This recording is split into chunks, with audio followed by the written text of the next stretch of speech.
Hello everyone, welcome to all of you. आशा करता हूँ सभी लोग अच्छे से होंगे और सभी का तैयारी काफी ढंग से चल रहा होगा। आप सभी का दी सिविल पॉइंट में स्वागत है। मैं पीयूष पराशर आप सभी का स्वागत करता हूँ दी सिविल पॉइंट के ऊपर। चलिए क्वेश्चन सॉल्विंग पे ध्यान देते हैं। क्वेश्चन सॉल्व किया जाए। क्वेश्चन पढ़िए। Two distances 200 metre and 298 metre are measured from tacheometer. किसका इस्तेमाल किया गया है? टैच्योमीटर का इस्तेमाल किया गया है। ठीक है। And corresponding staff intercept are 2 metre and 3 metre respectively. Additive constant will be क्या कांस्टेंट? Additive constant. तो यहाँ पे दो कीवर्ड है बेसिकली जिसे हमें समझनी है, टैच्योमीटर इंस्ट्रूमेंट और एडिटिव कांस्टेंट। तो चलिए मैं आपको कुछ बेसिक इसका बताता हूँ। टैच्योमीटर भी ना जैसा लेवल मशीन होता है उस जैसा ही दिखता है। ठीक है, टैच्योमीटर भी जैसा लेवल मशीन होता है उस जैसा ही दिखता है। बस इसमें एक डिफरेंस होती है। क्या? इसका जो क्रॉस हेयर होता है वो स्टैडिया क्रॉस हेयर होता है। मतलब क्रॉस हेयर जो होता है वो कुछ इस तरह का होता है। नॉर्मल क्रॉस हेयर कैसा होता है? ऐसा बस नॉर्मल ऑटो लेवल वगैरह में, डंपी लेवल वगैरह में इस तरह से क्रॉस हेयर होता है। ठीक है, ये ऑटो लेवल या डंपी लेवल का बात है। बट टैच्योमीटर में जो क्रॉस हेयर होता है वो कुछ इस तरह से होता है। एक तो ये रहेगा, ऊपर में एक कट रहती है, नीचे एक कट रहती है। This is the tacheometer cross hair. Tacheometer cross hair. अब देखिए, तो इस तरह से तीन कट रहने का क्या मतलब है? हम टैच्योमीटर को यूज करके एक बार में तीन रीडिंग लेते हैं। तीन रीडिंग लेंगे। तीन रीडिंग कौन कौन सा? ये देखो, ये जो हम रीडिंग लेते हैं, कभी आपने टोटल ये मतलब इंस्ट्रूमेंट वगैरह यूज किया है तो आपको मालूम होगा कि लेट्स सपोज यहाँ पे स्टाफ रखी हुई है और यहाँ पे आपने मशीन लगाया है। यहाँ पे आपने मशीन लगाया है। ठीक है, ये ऐसा। अच्छा, ये मशीन का भी कुछ हिस्सा है। ये वाला पार्ट आई पीस, इसको क्या बोलते हैं? आई पीस। मतलब जिधर से आप देखोगे ये वाला पार्ट ऑब्जेक्टिव, जिधर से आपको ऑब्जेक्ट दिखेगा। ऑब्जेक्ट कौन है इधर? स्टाफ। इसको बोलते हैं ऑब्जेक्टिव। और एक चीज हमें आप बता दो कि ये जो मैंने क्रॉस हेयर का भी बात किया है ये कहां पर रहता है? एक्चुअली क्रॉस हेयर जो है ना, आपसे कभी भी सवाल पूछ सकते हैं। क्रॉस हेयर जो है आई पीस के जस्ट आगे डायफ्राग्राम रहता है। वो डायफ्राग्राम पे क्रॉस हेयर रहता है। तो क्रॉस हेयर किधर रहता है बाबू लोग? आई पीस से थोड़ा आगे, आई पीस के इन फ्रंट में, आई पीस के फ्रंट में रहती है आपकी क्रॉसहेयर। ये जो क्रॉसहेयर्स हैं ये पतले पतले तार होते हैं। ये जो क्रॉसहेयर है बेसिकली, जो क्रॉसहेयर का मैं अभी बात कर रहा हूँ, this are thin wires. Platinum के बने रहते हैं। प्लेटिनियम, तनिष्क है कीमती चीज। प्लेटिनियम ये किसके बने रहते हैं? प्लेटिनियम। ठीक है, पर बहुत थिन वायर होते हैं। जनरली प्लेटिनियम का यूज किया जाता है। तो ये आई पीस के आगे रहता है। आपको एक चीज और बता दूं, ये जो टेलीस्कोप होती है, ठीक है, ये चीज क्या है? मशीन का ये चीज है टेलीस्कोप। तो टेलीस्कोप में देखो, एक तो मैंने आपको बोला आई पीस, फिर आई पीस के आगे क्रॉस हेयर होगा, है ना? आई पीस के आगे क्रॉस हेयर होगा। फिर ये ऑब्जेक्टिव, ऑब्जेक्टिव का सेंटर ले लो और आई पीस पे जो ग्लास लगा है उसका सेंटर ले लो, प्लस इन दोनों के सेंटर को कनेक्ट करता हुआ अगर कोई लाइन है तो इसे हम बोलते हैं line of collimation. Line of collimation is what? Center of eyepiece to center of objective of a telescope is called as line of collimation. अब यहीं पर एक कंफ्यूजन आती है। तो लाइन ऑफ कॉलिमिनेशन ये है, तो लाइन ऑफ साइट क्या है?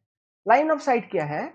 आईपीस के आगे मैंने आपको बोला क्रॉस हेयर होता है। तो क्रॉस हेयर का देखो ये इंटरसेक्शन वाला पॉइंट है क्या? ये बीच वाला। तो क्रॉस हेयर का जो इंटरसेक्शन वाला पॉइंट है, बीच वाला सेंटर, है ना, मतलब वो भी यहां पर कहीं पर होगा।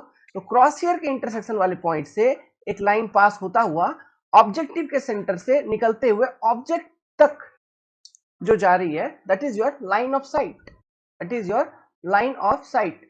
और आप यहाँ पे देख पा रहे होंगे कि line of collimation and line of sight generally एक ही है मशीन के अंदर, या शॉर्ट डिस्टेंस तक दोनों एक ही है। जब तक कि उसमें कर्वेचर या रिफ्रैक्शन एरर ना इंट्रोड्यूस हो जाए तब तक line of sight and line of collimation एक दूसरे के ऊपर सुपर इम्पोज्ड होती है। और इसी तरह से कुछ मशीन को डेवलप किया जाता है। बस आपको डेफिनेशन जो हमने अभी बताया इस चीज को ध्यान रखना है। ये सारा अपने आप में क्वेश्चन है, जितना भी हम डिस्कस कर रहे हैं, हर एक सेंटेंस एक अपने आप में सवाल खड़ा करती है। ठीक है, तो मैं आपको क्या समझा रहा था, देखो यहाँ पे ये स्टाफ है आपका, this is your staff, this is your staff, और ये आपने मशीन फिट किया, ये आईपीस से आप देख रहे हो। तो स्टाफ पे रीडिंग जो लोगे कहाँ पे लोगे, स्टाफ पे जो आप रीडिंग लोगे वो बेसिकली कहाँ पे लोगे, आप देखोगे जो क्रॉस हेयर है वो उस क्रॉस हेयर का, इस तरह से क्रॉस हेयर का इंटरसेक्शन है, तो ये जो क्रॉस हेयर का इंटरसेक्शन है वो स्टाफ पे जहां पर होगा, तो वो इंटरसेक्शन वाले लाइन पे, मान लीजिए क्रॉस हेयर का इंटरसेक्शन, ये स्टाफ आपको दिखा रहा हूं मैं, ये देखो, सोचो कि स्टाफ है, तो स्टाफ के ऊपर जहां पर भी क्रॉस हेयर ऐसे दिखेगा, इसी जगह का रीडिंग हम नोट डाउन करेंगे। समझ में आ रहा है, यही सेंटर वाला रीडिंग नोट डाउन करते थे, तो यही होता है रीडिंग नोट डाउन करना। तो टैक्योमीटर को जब हम इस्तेमाल करेंगे तो हम 3 रीडिंग नोट डाउन करेंगे, एक तो ये बीच वाला इंटरसेक्शन पे, प्लस ऊपर वाला, उसके बाद नीचे वाला रीडिंग, है ना। तो ये क्या है, ये रीडिंग क्या है, देखिए इस तरह का जो क्रॉस हेयर होता है इसको हम स्टेडिया क्रॉस हेयर भी कहते हैं। क्या कहते हैं, स्टेडिया क्रॉस हेयर। अब देखिए जो बीच वाला है ना, एकदम बीच वाला, वो क्या एस्टेब्लिश कर रहा है, वो एक हॉरिजॉन्टल लाइन ऑफ साइट को एस्टेब्लिश कर रहा है। हम फुट स्क्रू वगैरह को यूज करके मशीन को लेवल करते हैं, मतलब जो मशीन में जो एक बबल ट्यूब होता है उसको सेंटर पे लाते हैं, तो सेंटर पे लाने के कारण क्या होता है, एक हॉरिजॉन्टल प्लेन एस्टेब्लिश होती है लाइन ऑफ साइट की। समझ में आ रहा है, तो वो जो लाइन ऑफ साइट होगा वो जाके इंटरसेक्ट करेगा ये बीच वाले पे। ठीक है, अब उसके ऊपर जो आप इंटरसेक्शन पे रीडिंग लोगे उसको हम क्या बोलेंगे, अपर स्टेडिया रीडिंग। उसके नीचे जो हम रीडिंग लेंगे उसे हम क्या बोलेंगे, लोअर स्टेडिया रीडिंग। समझ में आ रहा है, upper stadia reading and lower stadia reading. ठीक है, तो ये सारा बेसिक क्लियर हो गया। अब चलिए मैं आपको बताता हूँ टैक्योमीटर बेसिकली काम कैसे करता है। ये सब चीज हमने पढ़ा रखा था जी, ठीक है, पता नहीं क्या हुआ, आप अपलोड भी कर दिया था वीडियो कंटेंट, बट चला नहीं आपके ऐप के ऊपर, तो री रिकॉर्ड कर रहा हूँ। पढ़ा रखा था बहुत अच्छे से, इट इज अंडर री रिकॉर्डिंग फेज। चलिए देखिए क्या है, लेट्स सपोज आपने मशीन को फिट किया किसी एक लोकेशन पे,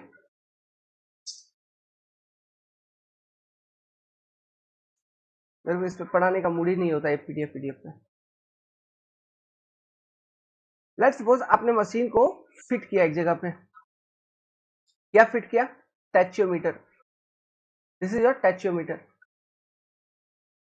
तो हमारा जो काम होता है सर्वे वर्क लेवल वगैरह का खास करके, तो उसमें हम करते क्या है, जब भी किसी एक पर्टिकुलर पॉइंट पे आपने मशीन को फिट कर दिया, उसके बाद जो हमारा सबसे पहला स्टेप होता है, लेट्स सपोज कि ये एक पर्टिकुलर ग्राउंड है, ये ग्राउंड है आपका, इस ग्राउंड में एक पर्टिकुलर पॉइंट है, इस पॉइंट को मैं कह रहा हूं ए, इस पॉइंट का रेडियस लेवल कितना है फ्रॉम एमएसएल, ये एमएसएल अगर है मीन सी लेवल, तो इस मीन सी लेवल से इस पॉइंट का एलिवेशन कितना है, हाइट कितना है, ये हमको मालूम है, जिसको मैं कहूंगा आरएल ऑफ पॉइंट ए।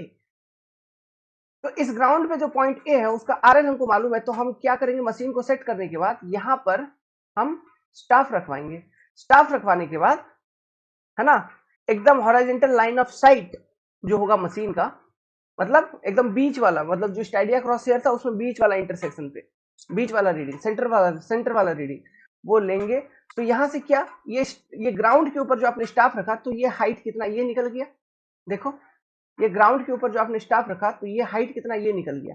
तो यही एमएसएल को अगर हम आगे कैरी फॉरवर्ड करेंगे, है ना, तो जहां पे मशीन रखा हुआ है वहां पे आप अगर इन दोनों को ऐड कर दो, किसको, ये RL of point A plus this particular height, है ना, RL of point A plus वो जो स्टाफ रीडिंग आपने नोट किया एच, इन दोनों को अगर ऐड कर दिया जाए तो हमें क्या मिल रहा है, ये एमएसएल से ये जो लाइन ऑफ साइट है, एलओसी, लाइन ऑफ कोलिमिनेशन या लाइन ऑफ साइट कह लो, है ना, वो सेंटर वाला, तो वो जो चीज है उसका हाइट कितना है, तो इसी चीज को हम बोलते हैं H I, height of instrument भी कहते हैं लेवल के केस में, जब ऑटो लेवल या डंपी लेवल वगैरह यूज करते हैं तो इसी चीज को हम कहते हैं एच आई। तो यही होता है बैक साइड रीडिंग। तो ये जो रीडिंग आपने नोट किया ना, मतलब ये जो स्टाफ रीडिंग एच नोट किया, इसी को हम बोलते हैं बैक साइड रीडिंग। समझ में आ रहा है, तो किसी भी सर्वे वर्क में जो सबसे पहला ऑब्जर्वेशन लिया जाता है वो बैक साइड रीडिंग होती है, बैक साइड ऑब्जर्वेशन रहती है, ताकि मशीन का जो लाइन ऑफ साइट है उसका हाइट कितना है एमएसएल से ये मालूम हो जाए। तो ये मालूम हो गया। अब जिंदगी भर मैं यही सब करते आ रहा हूँ, ठीक है। ये मालूम हो गया। अब इसके बाद हम क्या करेंगे, अब देखिए ग्राउंड को आगे बढ़ाते हैं। लेट्स सपोज ग्राउंड को मैंने आगे बढ़ाया, यहां पर कहीं पर पॉइंट बी है, यहां पर कहीं पे पॉइंट बी है। तो पॉइंट बी का लेट्स सपोज आपको आरएल निकालना है, आरएल ऑफ पॉइंट बी आपको निकालना है। ये हमको मालूम नहीं है, ये हमको बतानी है, ठीक है। तो हम क्या करेंगे, स्टाफ को यहां पर रखेंगे, पॉइंट बी के ऊपर स्टाफ को रखेंगे, है ना। पॉइंट बी के ऊपर हमने स्टाफ को रखा। तो ध्यान दीजिए, स्टाफ को कुछ ऐसा रखेंगे, एकदम वर्टिकल रखेंगे, है ना। क्यों वर्टिकल कुछ ऐसा रखेंगे कि इसका जो लाइन ऑफ साइट है, ये सेंटर वाला जो कि हॉरिजॉन्टल प्लेन में है ना, ये लाइन ऑफ साइट एकदम इसके परपेंडिकुलर हो, 90 डिग्री पे होना ही चाहिए। इस बात का हमेशा ध्यान दिया जाए, ये 90 डिग्री पे होना ही चाहिए, क्योंकि टेक्योमीटर के जितने भी इक्वेशंस डेवलप किए जाते हैं, वो मान लीजिए अगर स्टाफ इस तरह से इंक्लाइंड है या ऐसे झुका हुआ है, तो फिर उसके अकॉर्डिंग हम इक्वेशंस को मॉडिफाई करते हैं आगे चल के। टेक्योमीटर के थ्योरी में आप लोगों ने पढ़ रखा होगा, ठीक है। तो हम अभी फिलहाल बेसिक बात कर रहे हैं। लेट्स सपोज ये जो स्टाफ रीडिंग है, तो ग्राउंड से ऊपर ये जो स्टाफ रीडिंग आपको मिल रहा है, तो लेट्स सपोज इसको मैं कहता हूं S1 स्टाफ रीडिंग। उसी तरह से आपको दो रीडिंग और यहाँ पे ऑब्जर्व होगा। मैंने आपको बोल रखा था, एक ऊपर वाला इंटरसेक्शन पे देखोगे ये, और एक लोअर वाला इंटरसेक्शन पे देखोगे ऐसा। तो लेट्स सपोज ये जो स्टाफ रीडिंग है, इसको मैं कह देता हूं S2 कह देता हूं, और ये ऊपर वाला जो स्टाफ रीडिंग है ना, ये सारा कहां से मेजर हो रहा है, ग्राउंड से, ठीक है। इसको मैं S3 कह देता हूं। तो S1 S2 S3 आपको समझ में आ गया। अब देखिए यहाँ पे एक टर्म मैं और डिफाइन करता हूं, वो टर्म क्या है, ये जो ऊपर वाला स्टाफ रीडिंग था और एकदम लोअर वाला जो स्टाफ रीडिंग था, इन दोनों के बीच का डिफरेंस, इन दोनों का बीच का डिफरेंस, लेट्स सपोज इसे मैं कह देता हूं S। अब ये S क्या है, ये RL ऑफ B अभी हटा देते हैं, बाद में निकालेंगे। पहले ये S क्या है ये बताओ। ये जो S है ना बाबू लोग, इसको हम बोलते हैं स्टाफ, एक मिनट, इसको बोलते हैं स्टाफ इंटरसेप्ट। इसको क्या बोलते हैं, स्टाफ इंटरसेप्ट। तो स्टाफ इंटरसेप्ट यहाँ पे कैसे निकालोगे, S3 माइनस S2, समझ गए बात को, ठीक है। अब ये जो स्टाफ इंटरसेप्ट आपने लिया है, ये किस कंडीशन में लिया है, जब आपका स्टाफ जो है वो सेंट्रल वाला लाइन ऑफ साइट जो है, बीच वाला, ये सेंट्रल वाला लाइन ऑफ साइट ये वाला है, this is your central line of site. इस लाइन ऑफ साइट के एकदम परपेंडिकुलर आपका स्टाफ, ठीक है। तो ये सारा कंडीशन समझ में आया। इसके बाद देखिए जो टेक्योमीटर की इक्वेशन दी जाती है, इक्वेशन ऑफ टेक्योमीटर। अच्छा एक चीज और, यहाँ पे एक पैरामीटर और डिफाइन करता हूँ। क्या हो रहा है, क्या गंदा मजाक कर रहा है, मूड खराब हो जाता है मेरा इस पे। ये इंस्ट्रूमेंट का स्टेशन है, इंस्ट्रूमेंट के स्टेशन से जो स्टाफ का लोकेशन है, इन दोनों के बीच में जो हॉरिजॉन्टल डिस्टेंस है, let's suppose that particular distance is your D। तो लिखा नहीं रहा है,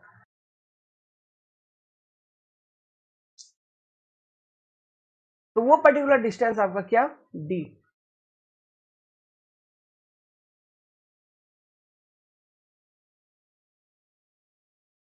सुबह सुबह मूड खराब मेरा हो रहा है। तो ये पर्टिकुलर डिस्टेंस आपका D, ठीक है। पढ़ाने में तो हमको मजा ही लग रहा है, हम रुकावट नहीं चाहते पढ़ाते वक्त किसी भी तरह का, और ये डिस्टरबेंस कर रहा है। खैर अगला वाला कोई भी सब्जेक्ट लेंगे तो PDF में नहीं पढ़ाएंगे, दूसरा सिस्टम रखूंगा मैं जिसपे मैं पढ़ाता हूँ। तो इक्वेशन क्या होता है आपका टेक्योमीटर का, तो ये जो डिस्टेंस है D equal to K into S plus C, ये आपकी इक्वेशन निकल के आती है टेक्योमीटर की, D equal to K into S plus C। अब इसमें देखिए ये जो K है, ये स्टाफ इंटरसेप्ट S के साथ मल्टीप्लीकेशन में है, इसलिए इस K को हम मल्टीप्लाइंग कांस्टेंट कहते हैं, ठीक है। S मतलब स्टाफ इंटरसेप्ट, क्लियर है।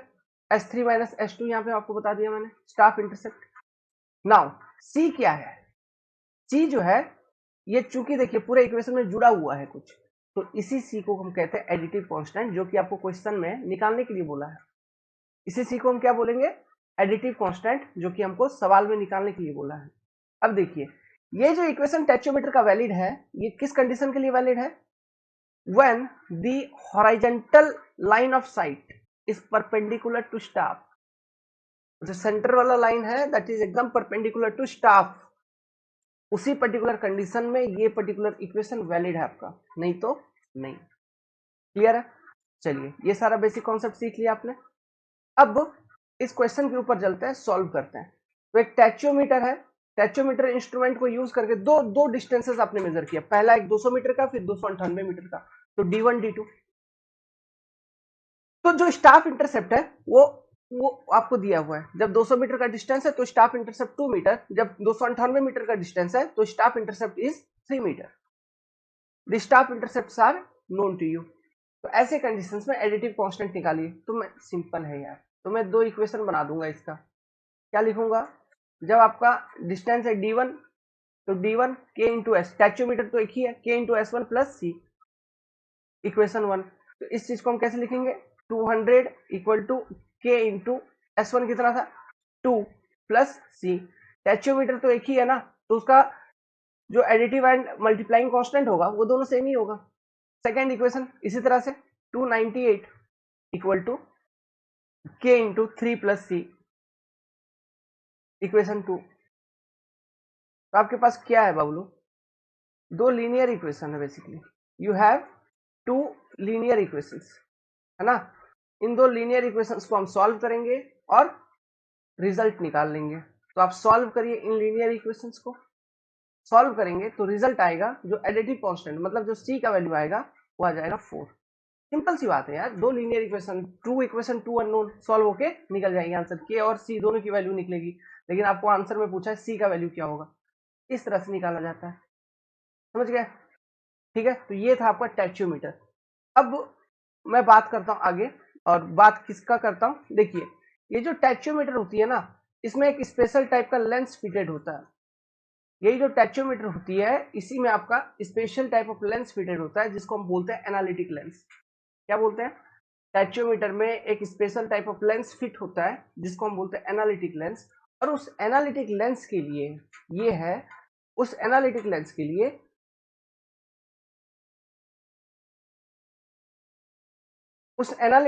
लिए जो C का वैल्यू है,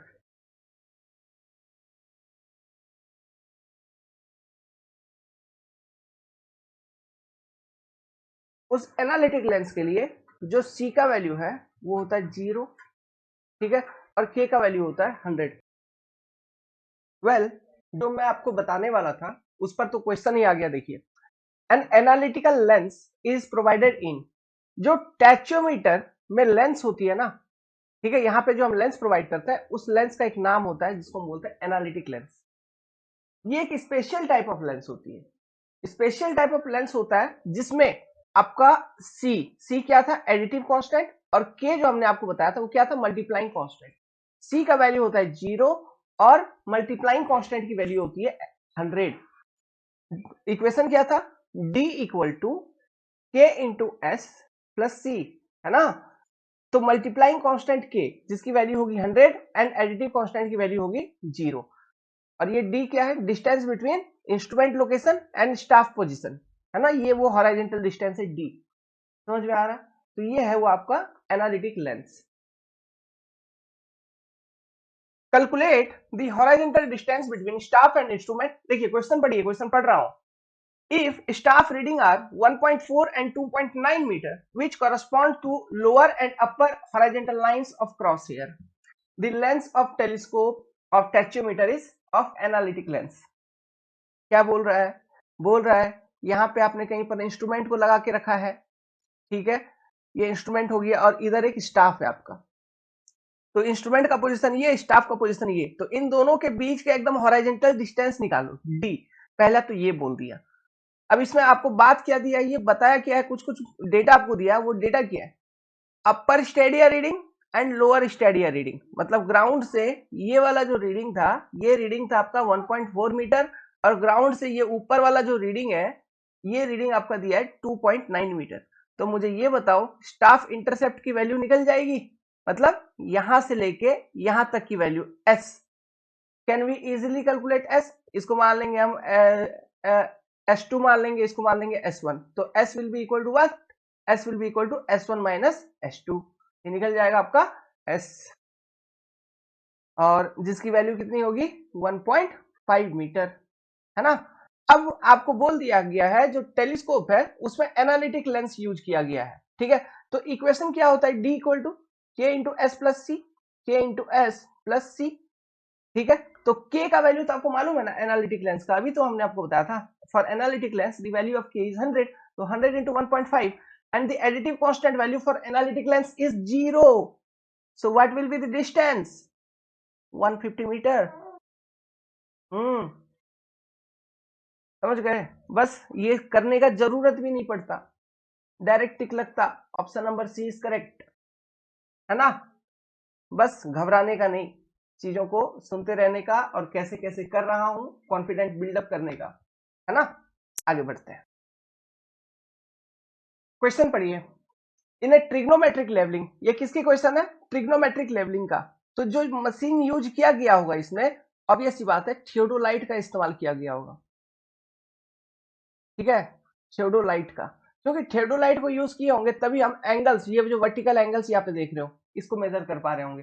ट्रिग्नोमेट्रिक लेवलिंग में मशीन का जो इस्तेमाल किया जाता है, ध्यान रखना, थियोडोलाइट होता है। तो इन्हें ट्रिग्नोमेट्रिक लेवलिंग यूजिंग, देखो यहाँ लिखा हुआ है तो साफ साफ, मैं आगे पढ़ा ही नहीं था, using a theodolite vertical angles. देखिए ये सब चीज ध्यान रखना है, कभी कभी ये क्वेश्चन ही आप ढंग से पढ़ोगे तो यही एक नया क्वेश्चन भी बन जाएगा, है ना। ये कॉन्सेप्ट बन गया कि ट्रिग्नोमेट्रिक लेवलिंग में हम क्या यूज करते हैं, थियोडोलाइट का इस्तेमाल करते हैं, समझ रहे हो। इसलिए हमें बहुत अच्छे से पढ़ाई करने की आवश्यकता है, बस अटेंटिव होते हुए। तो in a trigonometric levelling using a theodolite vertical angles were measured to the vanes fixed 1 metre and 4 metre mark of the staff held vertical.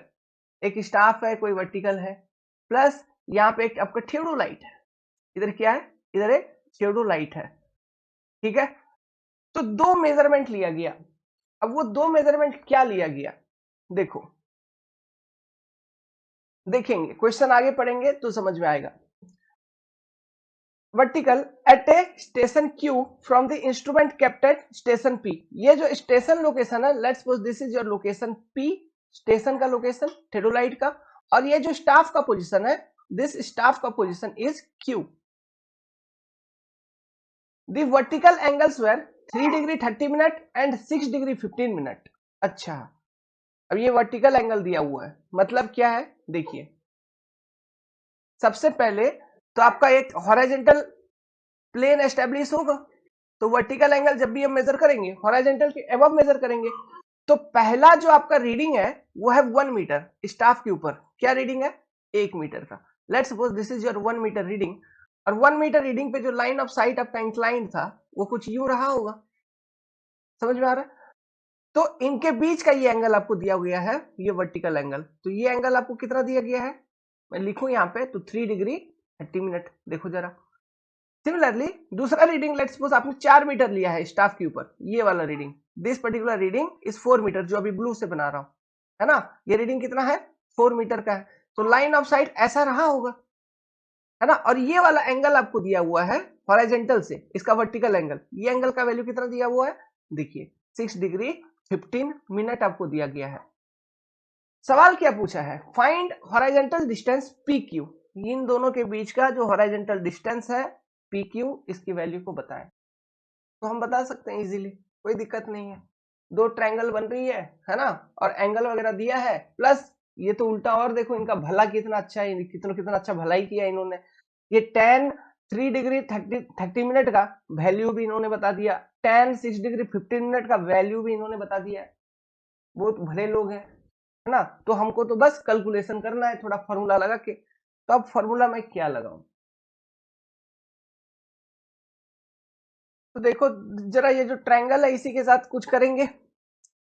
ये ग्रीन कलर से दिखा रहा हूं, ये वाला पॉइंट एक दिख रहा है प्लस ये वाला पॉइंट, इन दोनों के बीच का ये हाइट कितना है स्टाफ के ऊपर, 4 मीटर माइनस 1 मीटर, तो ये होगा आपका 3 मीटर, ये हमको 3 मीटर मालूम है। अब मुझे ये बताओ, ये हॉरिजॉन्टल वाला पॉइंट यहाँ पे प्लस उसके ऊपर वाला पॉइंट, ये डिस्टेंस आपको मालूम है क्या, नहीं। लेट्स सपोज ये हो गया आपका y, this particular distance is your y, समझ में आ रहा है।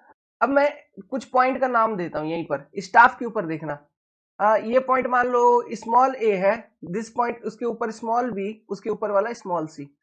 तो पहले एक तो ट्रायंगल देखो, एक ये वाला ट्रायंगल देखो, P A B, small A small B.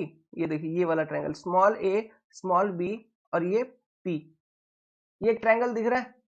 तो ये जो ट्रायंगल है इसमें ये ए बी का जो डिस्टेंस है, हाइट है, ये हमने वाई एज्यूम कर रखा है, और ये पी क्यू तो हमको निकालना ही है, प्लस ये एंगल हमको मालूम है 3 डिग्री 30 मिनट, है ना। इस ट्रायंगल पे टेन थीटा का फॉर्मूला लगाओ, ये एंगल मान लो थीटा है, इस पे टेन थीटा का फॉर्मूला लगाओ, मतलब tan 3 degree 30 minute equal to क्या होता है, पी बाई बी, पी मतलब वाई, बी मतलब पी क्यू।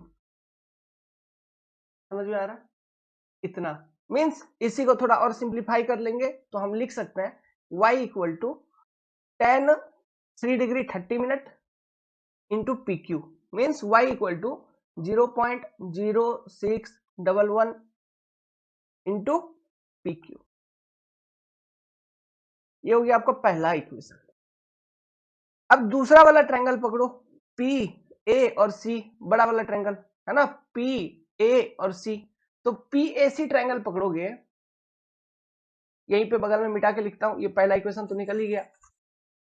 तो बड़ा वाला ट्रायंगल पकड़ेंगे, यहीं पे लिख देते हैं पी ए और सी। तो ये जो ए सी है ये क्या है, 3 प्लस वाई है ना, this A C is your 3 plus Y. देखो जरा, है ना, ये ए सी क्या है आपका 3 प्लस वाई। तो इस पे टेन थीटा लगाएंगे, तो tan theta equal to P by B, है ना। तो टेन थीटा इक्वल टू कितना है, tan 6 degree 15 minute equal to 0.1095 equal to P upon B, मतलब 3 प्लस वाई। तो वाई की जगह हम ये डाल देते हैं ना यार, कौन सा, 0.0611 पी क्यू, ठीक है, अपॉन पी क्यू डाल दिया, इक्वेशन कंप्लीट। इसको सॉल्व करेंगे, एक इक्वेशन एक अननोन, तो पी क्यू का वैल्यू निकल जाएगा। सॉल्व किया जाए तो आप सॉल्व करेंगे तो बड़ा सिंपल सा आंसर आ जाएगा आपका, ऑप्शन नंबर बी। मेरा 62.5 मीटर आ रहा है, लेकिन आप मतलब वही लगभग तो 62 मीटर।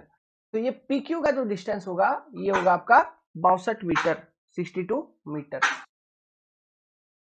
समझ गए बात को? So this is the solution, इस तरह से बनाएंगे। तो देखिए कितना सिंपल है सवाल। ट्रायंगल था, ट्रायंगल को हमने अच्छे से देखा, ऑब्जर्व किया, सॉल्व किया, निकाल लिया आंसर। समझे? तो क्वेश्चन देखे कभी घबराओ नहीं, पहले तो ये पढ़ो क्वेश्चन कह क्या रहा है, करना क्या है। क्वेश्चन को पढ़िए, ये क्लोज ट्रेवर्स का क्वेश्चन है, इसके बारे में मैंने आपको बता रखा है discussion. In a close traverse difference between fore bearing back bearing should be 90 degree, गलत, 180 डिग्री। कितना, 180। Next, sum of included angle, sum of included angle, internal angles का बात कर रहा है, should be 2n-4 times right angle where n represent number of side. ये देखो बिल्कुल सही है ना। मैंने आपको बताया था कोई भी पॉलीगॉन है ऐसा वैसा कुछ, तो इनका इंटरनल एंगल 1 2 3 4 ये एंगल्स, तो यहाँ पे देख लो internal angle, number of internal angle count कर लो या फिर नंबर ऑफ साइड कितना है, दोनों ही 4 है। ये भी 1 2 3 4 और साइड भी 1 2 3 4, है ना।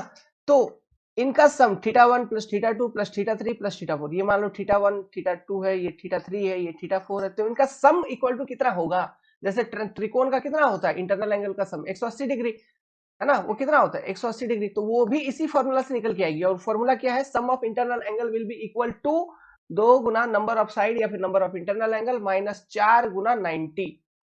समझ गए? ये होना ही चाहिए, अगर ये नहीं है मतलब ट्रेवर्स आपका सही नहीं है, उसमें एरर है।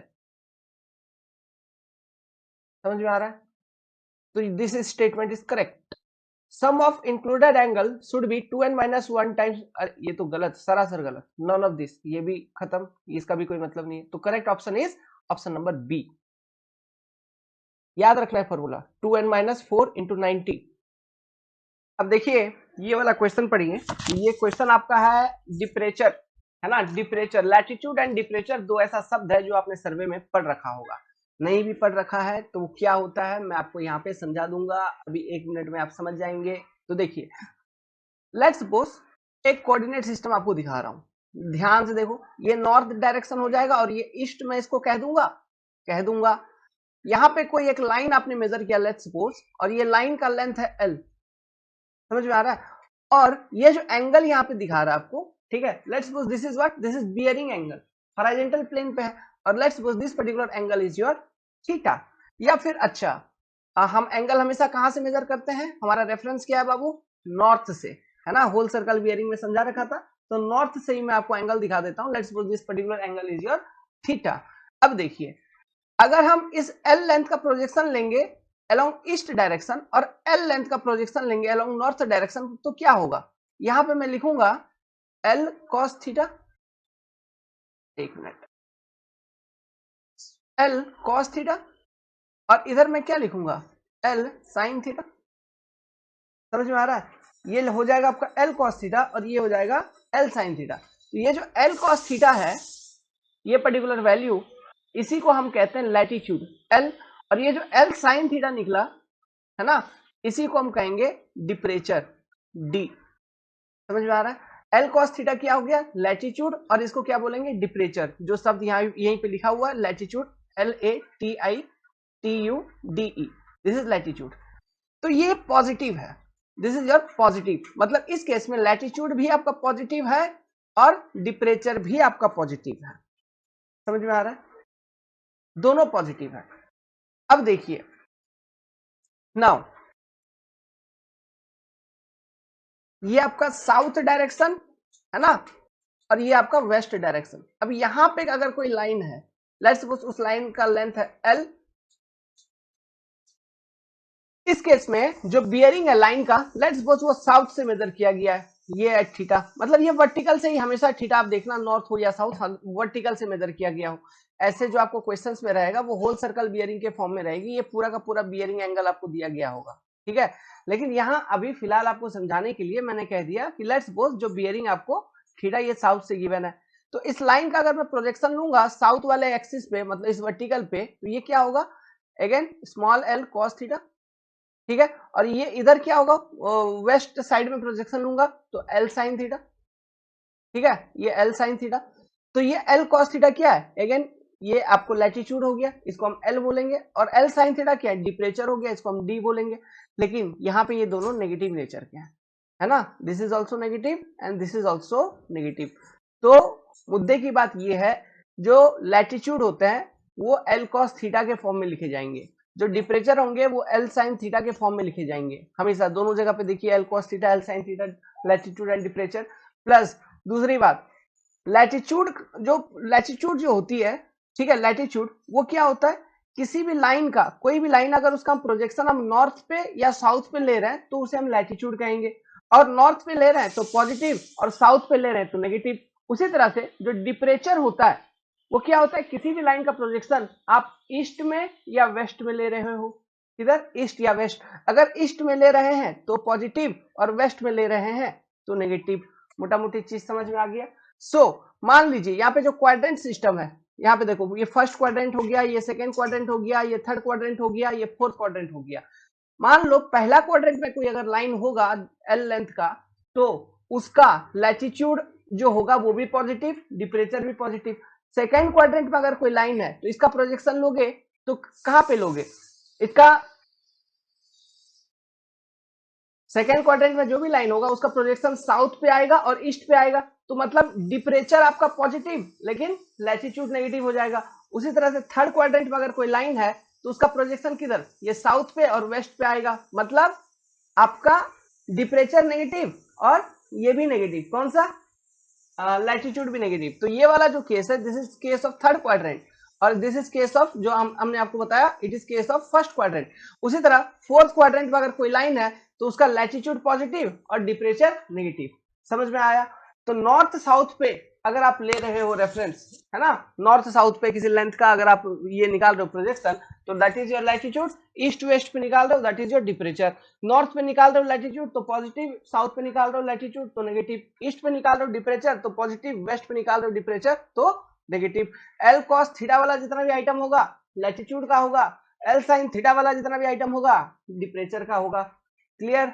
अब यहाँ पे जो थीटा होता है ये क्वेश्चन में डिपेंड करती है, आपने अगर थ्योरी पढ़ रखा है तो थीटा आपको किसी भी फॉर्म में दिया जा सकता है ना, दो फॉर्म ही होती है, कौन सा, quadrantal bearing system and whole circle bearing system. आपको थीटा किसी भी फॉर्म में दिया जा सकता है, ठीक है। ये सारा का सारा ट्रैवर्सिंग का कॉन्सेप्ट है। तो अब देखिए, आप क्वेश्चन पढ़िए, लैटिट्यूड डिपरेचर आपको समझ में आ गया। अब क्वेश्चन पढ़िए, departure of survey line of a traverse is defined as its coordinate length measured at right angle to meridian direction. Its coordinate length measured parallel to assumed meridian direction. The projection of any line in any reference direction. ये सही लग रहा है, the projection of the line in any reference direction. ये L cos theta, L sin theta, ये सारे क्या है, प्रोजेक्शन है किसी एक डायरेक्शन में, एक रेफरेंस डायरेक्शन में। तो डिपरेचर का जो मेरा रेफरेंस डायरेक्शन होता है दोस्तों, वो क्या है, east and west, east and west. East पे अगर लूंगा तो पॉजिटिव, और वेस्ट पे अगर आ रही है तो नेगेटिव। बस यही तो हमने देखा अभी, समझ गए। तो option number C is correct, बाकी सब। क्वेश्चन पढ़िए, which of the following test is used to make the horizontal axis perpendicular to the vertical axis? ये आपका क्वेश्चन जो है थियोडोलाइट का है, this is question of theodolite, ठीक है।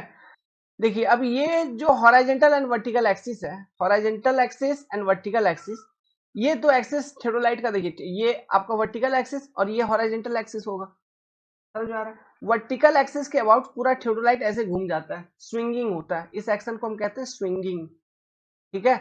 और जो आपका हॉरिजॉन्टल एक्सिस है, ये हॉरिजॉन्टल एक्सिस, इसी को हम ट्रूनियन एक्सिस कहते हैं। और ट्रूनियन एक्सिस के अबाउट जो टेलीस्कोप है ना थियोडोलाइट का, ये टेलीस्कोप है, मान लो थियोडोलाइट का टेलीस्कोप है, तो टेलीस्कोप मतलब ये मान लो हॉरिजॉन्टल एक्सिस इधर से इधर पास हो रही है, और ये आपकी है टेलीस्कोप, ठीक है। तो टेलीस्कोप ना ऐसे ऊपर या नीचे रोटेट कर सकता है, समझ में आ रहा है। तो telescope will rotate about in a vertical plane. Telescope किधर रोटेट करेगा, वर्टिकल प्लेन में रोटेट करेगा अबाउट हॉरिजॉन्टल एक्सिस। तो जो रिलेशनशिप है इन दोनों के बीच में आपको यहाँ पे दिख ही रहा है, horizontal and vertical axis of theodolite must be at 90 degree. ये फंडामेंटल रिलेशनशिप है, ये कभी डिस्टर्ब नहीं होना चाहिए। अगर ये जो और भी कुछ फंडामेंटल लाइंस होते हैं थियोडोलाइट के अंदर, मैं वीडियो पे आऊंगा तब आपको मैं समझाऊंगा अलग कोई एक क्वेश्चन में थियोडोलाइट के ऊपर फंडामेंटल लाइन वगैरह के क्वेश्चन पे। 5 तरह के टोटल फंडामेंटल लाइन होते हैं, एक दो तो यहीं पे हो गए, horizontal axis and vertical axis हो गए। तीसरा जो होता है वो होता है लाइन ऑफ साइट। चौथा जो होता है, वहां पे देखो थियोडोलाइट के केस में 2 बबल ट्यूब लगे रहते हैं, एक जो सर्कुलर प्लेट है उसमें एक बबल ट्यूब रहता है, प्लस और एक बबल ट्यूब आपका रहता है जो टेलीस्कोप है उसके बगल में एक बबल ट्यूब रहता है। तो इस वाले सर्कुलर प्लेट के ऊपर जो बबल ट्यूब है इसको प्लेट बबल ट्यूब कहते हैं, और जो टेलीस्कोप के बगल में रहता है उसको एल्टीट्यूड बबल ट्यूब कहते हैं।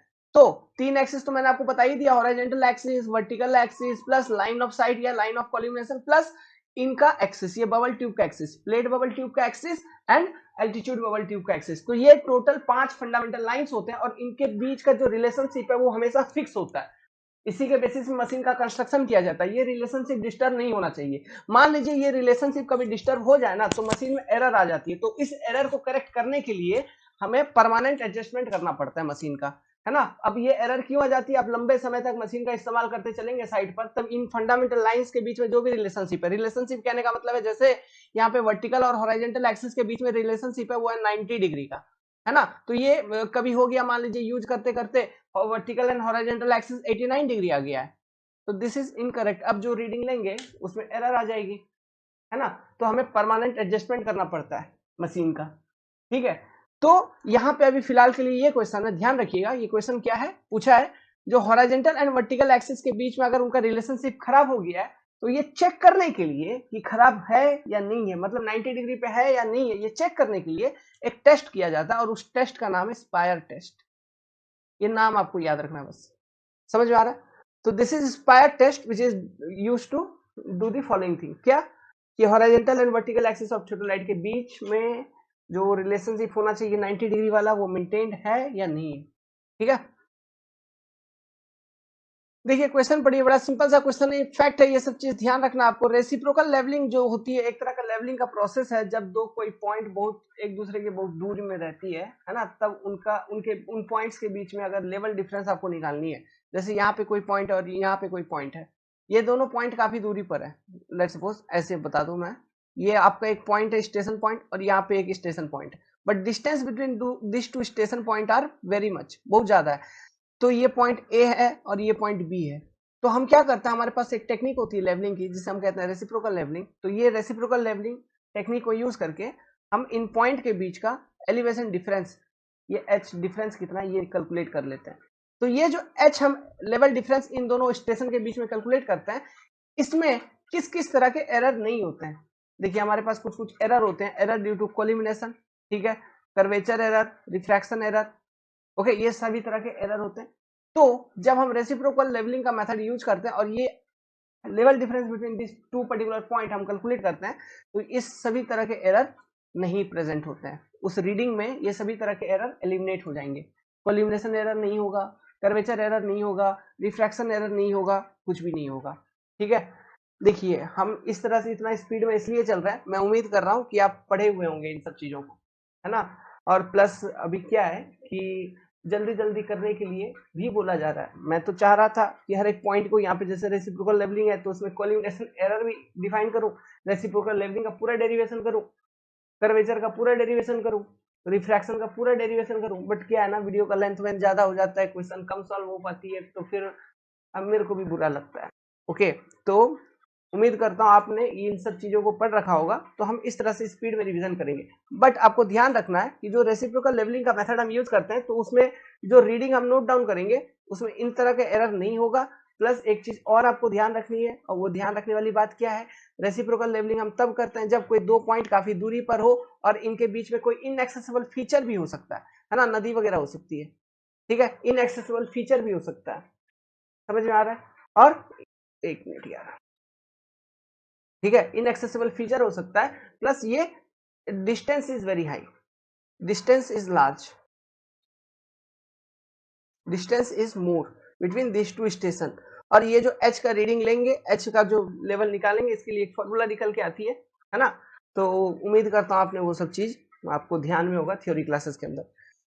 तो ये जो रीडिंग लेंगे इसमें ये सारे एरर नहीं होंगे, collimation error, curvature error, refraction error, ये एलिमिनेट हो जाता है। याद रखिएगा, बार बार घुमा के क्वेश्चन पूछेगा यहाँ से। अब ये क्वेश्चन है, देखिए, टेम्पोररी एडजस्टमेंट ऑफ थ्योडोलाइट। तो चलो यार, अब तुम लोगों के ऊपर क्या जुल्म करना, मैं वीडियो पे आके समझाता हूँ इन सब चीजों को, क्योंकि ये सारी बेसिक बातें हैं और मुझे लगता है कि आपके दिमाग में नहीं होगा, है ना। तो मैं आऊंगा स्क्रीन पे समझाऊंगा। वेल, तो चालू करते हैं। हमारे बीच में तबीयत खराब हो गई थी, इसलिए आपको 2 दिन से क्लास नहीं मिला होगा, अभी भी शकल डाउन लग रहा होगा, ठीक है। कंटिन्यू करेंगे, खत्म कर देंगे जल्दी। देखिए क्वेश्चन है, which one of the following is temporary adjustment, क्या है। तो यहाँ पे एक शब्द आ रही है टेम्पोररी एडजस्टमेंट। मैं यहाँ पे कुछ कुछ बात बताऊंगा आपको, शेयर करूंगा आपसे रिलेटेड टू थेडोलाइट या फिर टोटल स्टेशन वगैरह, जो कि काफी इंपॉर्टेंट होगी। और ये जो बेसिक्स मैं आपको बताऊंगा, इसको यूज करके आप ऐसे बहुत सारे 1000-2000 क्वेश्चन आप इजिली ढंग से सॉल्व कर पाएंगे, ठीक है। तो टेम्पोररी एडजस्टमेंट शब्द आ गया है, तो हमें समझना होगा कि ये टेम्पोररी है, मतलब और भी कुछ होती है, परमानेंट होती है। एक होती है टेम्पोररी, दूसरा होता है परमानेंट। तो एक एक करके समझाता हूं, सुनिए। टेम्पोररी एडजस्टमेंट क्या होता है। अगर आपने साइड पे कभी काम कर रखा होगा, तो आपने जब मशीन, ये तो थ्योडोलाइट है, मान लो बहुत लोग थ्योडोलाइट यूज नहीं कर पाते हैं, लेवल मशीन तो देखा ही होगा कॉलेज वगैरह में। तो लेवल मशीन को लेके जाते हैं हम कहाँ पे, साइट पे, जहां पे भी हमको काम करनी है, वर्क करनी है, तो ट्राइपॉड पहले फिक्स करते हैं। ट्राइपॉड फिक्स करने के बाद लेवल मशीन उसके ऊपर रखते हैं, फिर नीचे कुछ टाइट कर देते हैं स्क्रू। वो जो स्क्रू होती है उसको विंग स्क्रू बोला जाता है। वो स्क्रू को टाइट कर दिया, तो जो मशीन है वो ट्राइपॉड के ऊपर अच्छे से फिक्स हो गया, सेट हो गया। इसको सेटिंग बोला जाता है, समझ में आ रहा है। सेटिंग करने के बाद लेवल मशीन वगैरह में सेंटरिंग की झंझट नहीं होती है, सिंपल ऑटो लेवल में। लेकिन जैसे आप एडवांस मशीन की तरफ मूव करोगे, थ्योडोलाइट या फिर टोटल स्टेशन वगैरह, यहाँ पे हमें सेंटरिंग की दरकार पड़ती है।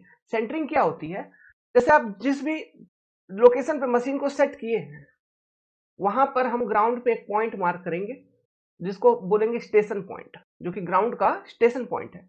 अब हम क्या करते हैं, यहाँ पे मशीन का एक वर्टिकल एक्सिस होता है, मैं आपको अभी बताऊंगा वर्टिकल एक्सिस क्या होता है। मशीन का एक वर्टिकल एक्सिस होता है बेसिकली, ठीक है, this is your vertical axis machine का, है ना। ये प्लम्बर वाले लाइन से पास करता होता है। प्लम्बर वाला लाइन मतलब क्या है, देखिए, प्लम्बर आप देखे होंगे, एक धागा में इस तरह का लट्टू जैसा कुछ बांध दिया जाता है, तो इसे बोलते हैं प्लम्बर। ये आप इस धागा को पकड़ के लटका दो, तो ये जो लट्टू लटक रहा होगा, ये हमेशा डायरेक्शन ऑफ ग्रेविटी को शो कर रहा होगा, line of action of gravity को शो कर रहा होगा, जो कि एकदम वर्टिकल होती है, समझ में आ रहा है, जो कि एकदम वर्टिकल होती है।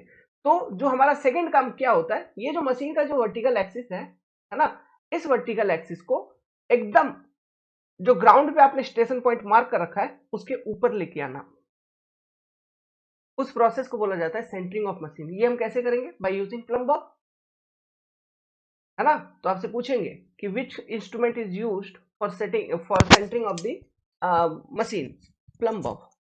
इसके इस्तेमाल से करेंगे हम, प्लम्ब बॉब को यूज करके हम मशीन का सेंटरिंग कर लेंगे। तो ये सेंटरिंग है। सेंटरिंग का मतलब ये है कि मशीन का जो वर्टिकल एक्सिस है उसको ग्राउंड पे जो स्टेशन पॉइंट है उसके जस्ट अबव लेके आना एक दूसरे को। मतलब ये मशीन का वर्टिकल एक्सिस प्लस आपका ग्राउंड पे जो स्टेशन पॉइंट है ये सारे एक वर्टिकल लाइन में लाई करना चाहिए।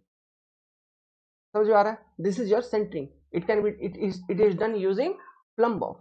तो ये जो वर्टिकल एक्सिस मैंने आपको मशीन का दिखाया, ये एक तरह का फंडामेंटल लाइन है स्टेरोलाइट का, है ना। ये आपका टोटल स्टेशन है which is your electronic theodolite. तो ये एक फंडामेंटल लाइन है थेडोलाइट का। इस एक्सिस के अबाउट, इस वर्टिकल एक्सिस के अबाउट होता क्या है, ये पूरा का पूरा मशीन ऐसे रोटेट कर जाएगी। वर्टिकल एक्सिस है बट मशीन आपका हॉरिजॉन्टल प्लेन में रोटेट करेगा। तो machine is rotating in a horizontal plane about this vertical axis.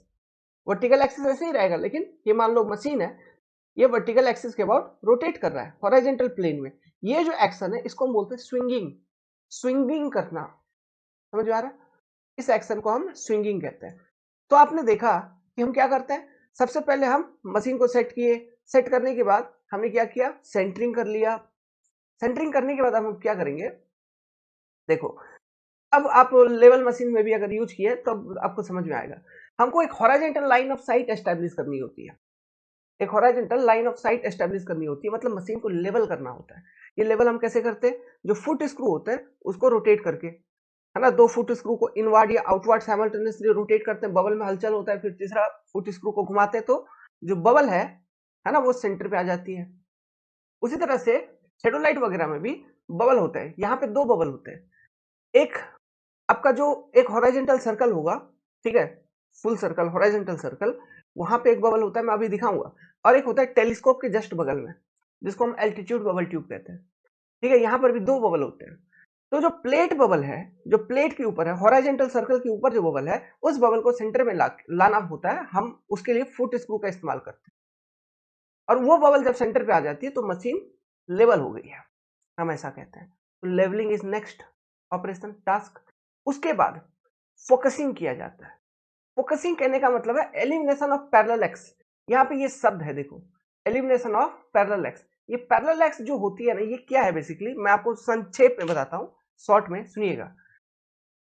ये मान के चलो टेलीस्कोप है, इधर ऑब्जेक्टिव, इधर आईपीस, इधर से मेरे को ऐसे देखना है। क्या देखना? ऑब्जेक्ट देखना है। मैं देख रहा हूं, दिख ही नहीं रहा है, दिख ही नहीं रहा है। ऑब्जेक्ट क्लियर नहीं है। आप कुछ भी देख रहे हो, स्टाफ देख रहे हो, रेंजिंग रॉड देख रहे हो, कुछ भी देख रहे हो, क्लियरली विजिबल नहीं है। तो ऐसे केसेस में हम क्या करते हैं, सबसे पहले हम देखो, यहाँ पे आई पीस के ऊपर एक तो स्क्रू रहता है, उसको घुमाते हैं। उसको घुमा के क्या करते हैं, जो क्रॉस हेयर है उसकी विजिबिलिटी को इंक्रीज करते हैं। क्रॉस हेयर किधर लगी है? आई पीस के जस्ट फ्रंट में। तो आई पीस पे जो स्क्रू है इसको घुमा के क्रॉस हेयर का विजिबिलिटी को इंप्रूव करते हैं। उसके बाद जो ऑब्जेक्टिव है, यहाँ पे ऑब्जेक्टिव लेंस, उसको फोकस करते हैं बाय यूजिंग फोकसिंग स्क्रू।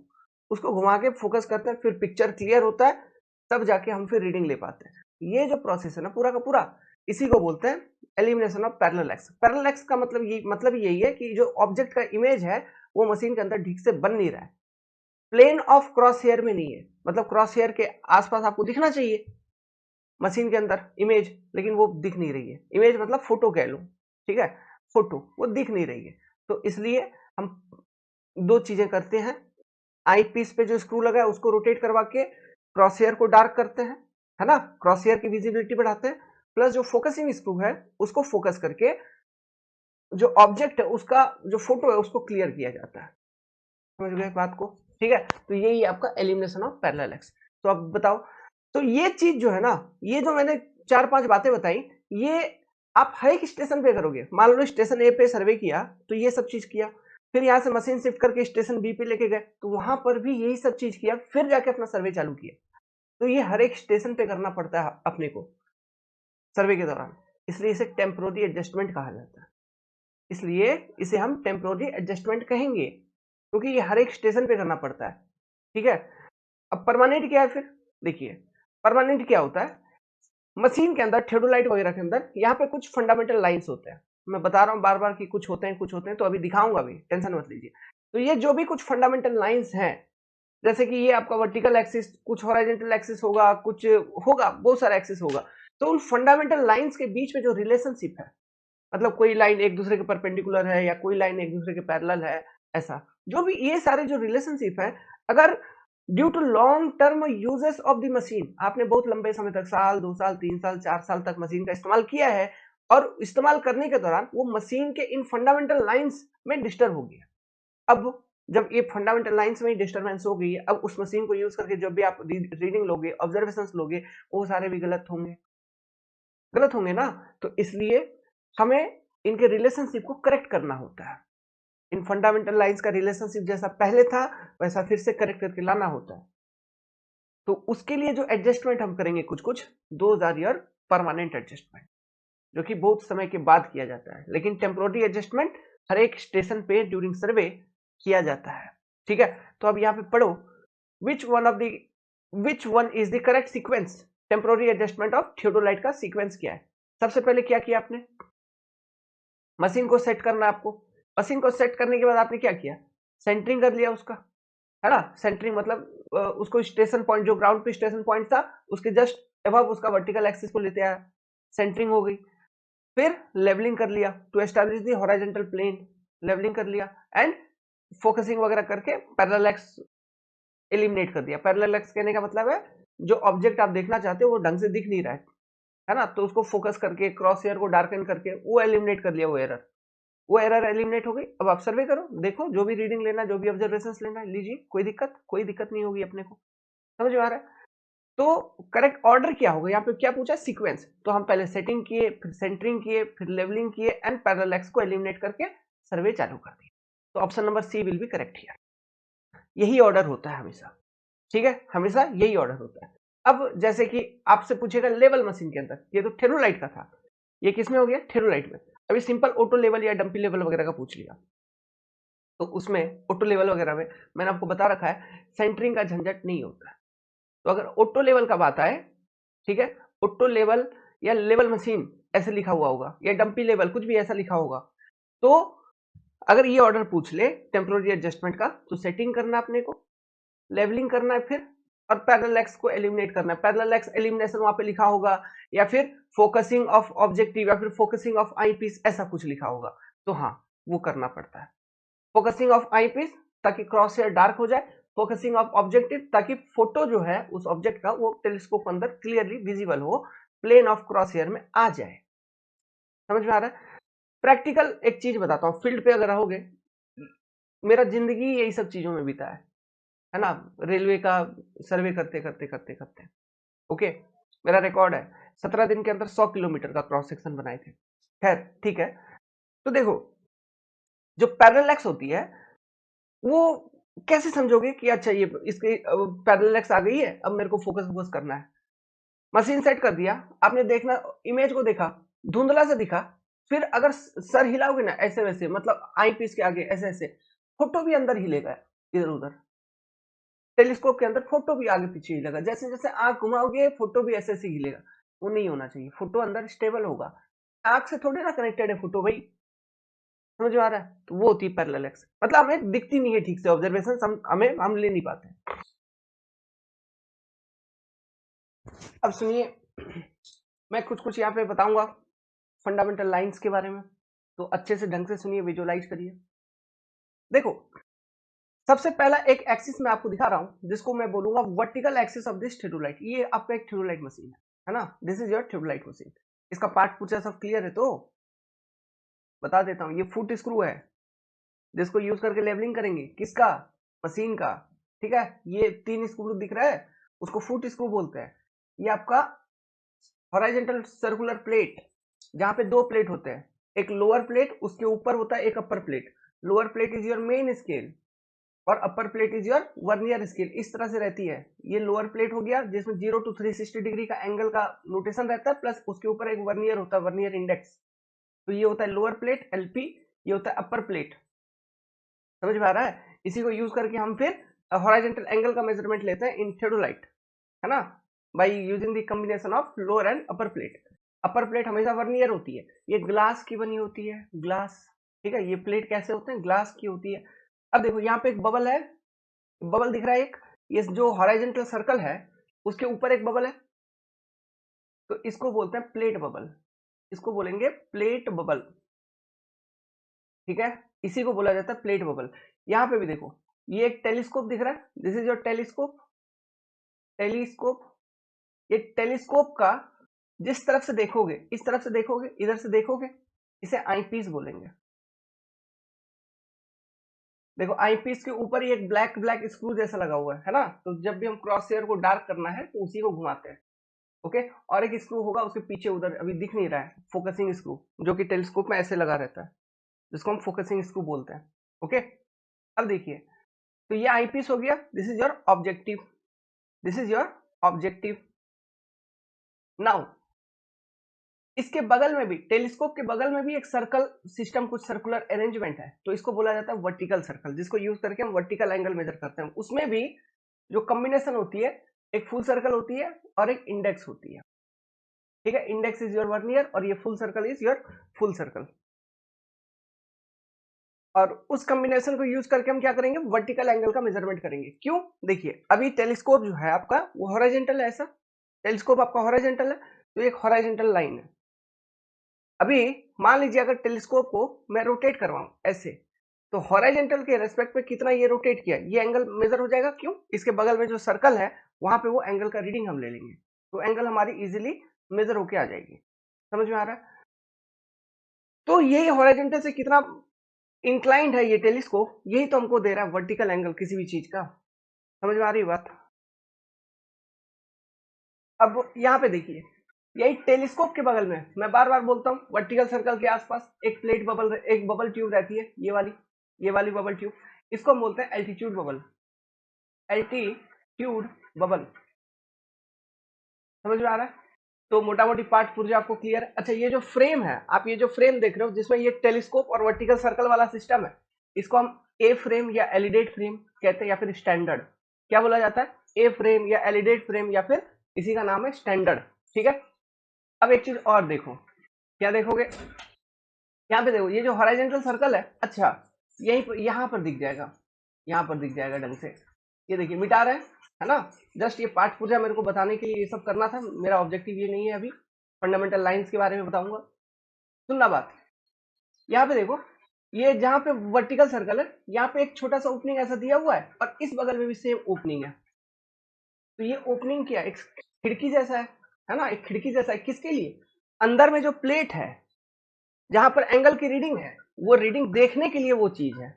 और वो देखेंगे कैसे, ऐसे सीधा आंख से नहीं देखेंगे, यहाँ पे देखने के लिए भी एक आई पीस दिया हुआ है, देखो इधर, और इधर भी एक है, इधर भी एक है, उस आई पीस को सीधा लाएंगे ओपनिंग के पास, फिर उसमें से देखेंगे, है ना। तो ये जो ओपनिंग कहलाता, ये जो ओपनिंग होता है, इसको बोलते हैं वर्नियर विंडो। क्या बोला जाता है, वर्नियर विंडो। तो कितने वर्नियर विंडो हैं, दो, ए बी। उसी तरह से यहाँ पे जो हॉरिजॉन्टल सर्कल वाला सिस्टम देख रहे हो, यहाँ पर भी एक वर्नियर विंडो, यहीं पर देखना, ये एक, उसके ऊपर का आई पीस ये वाला, उसी तरह से उस तरफ होगा। तो हॉरिजॉन्टल सर्कल में दो वर्नियर विंडो, वर्टिकल सर्कल में भी दो वर्नियर विंडो। इसका भी अपना यूज है, इसका भी अपना यूज है, इससे एक एरर एलिमिनेट हो जाती है, दो रीडिंग लेने से एक एरर एलिमिनेट हो जाती है। कमेंट करना, बताना क्या है, ठीक है।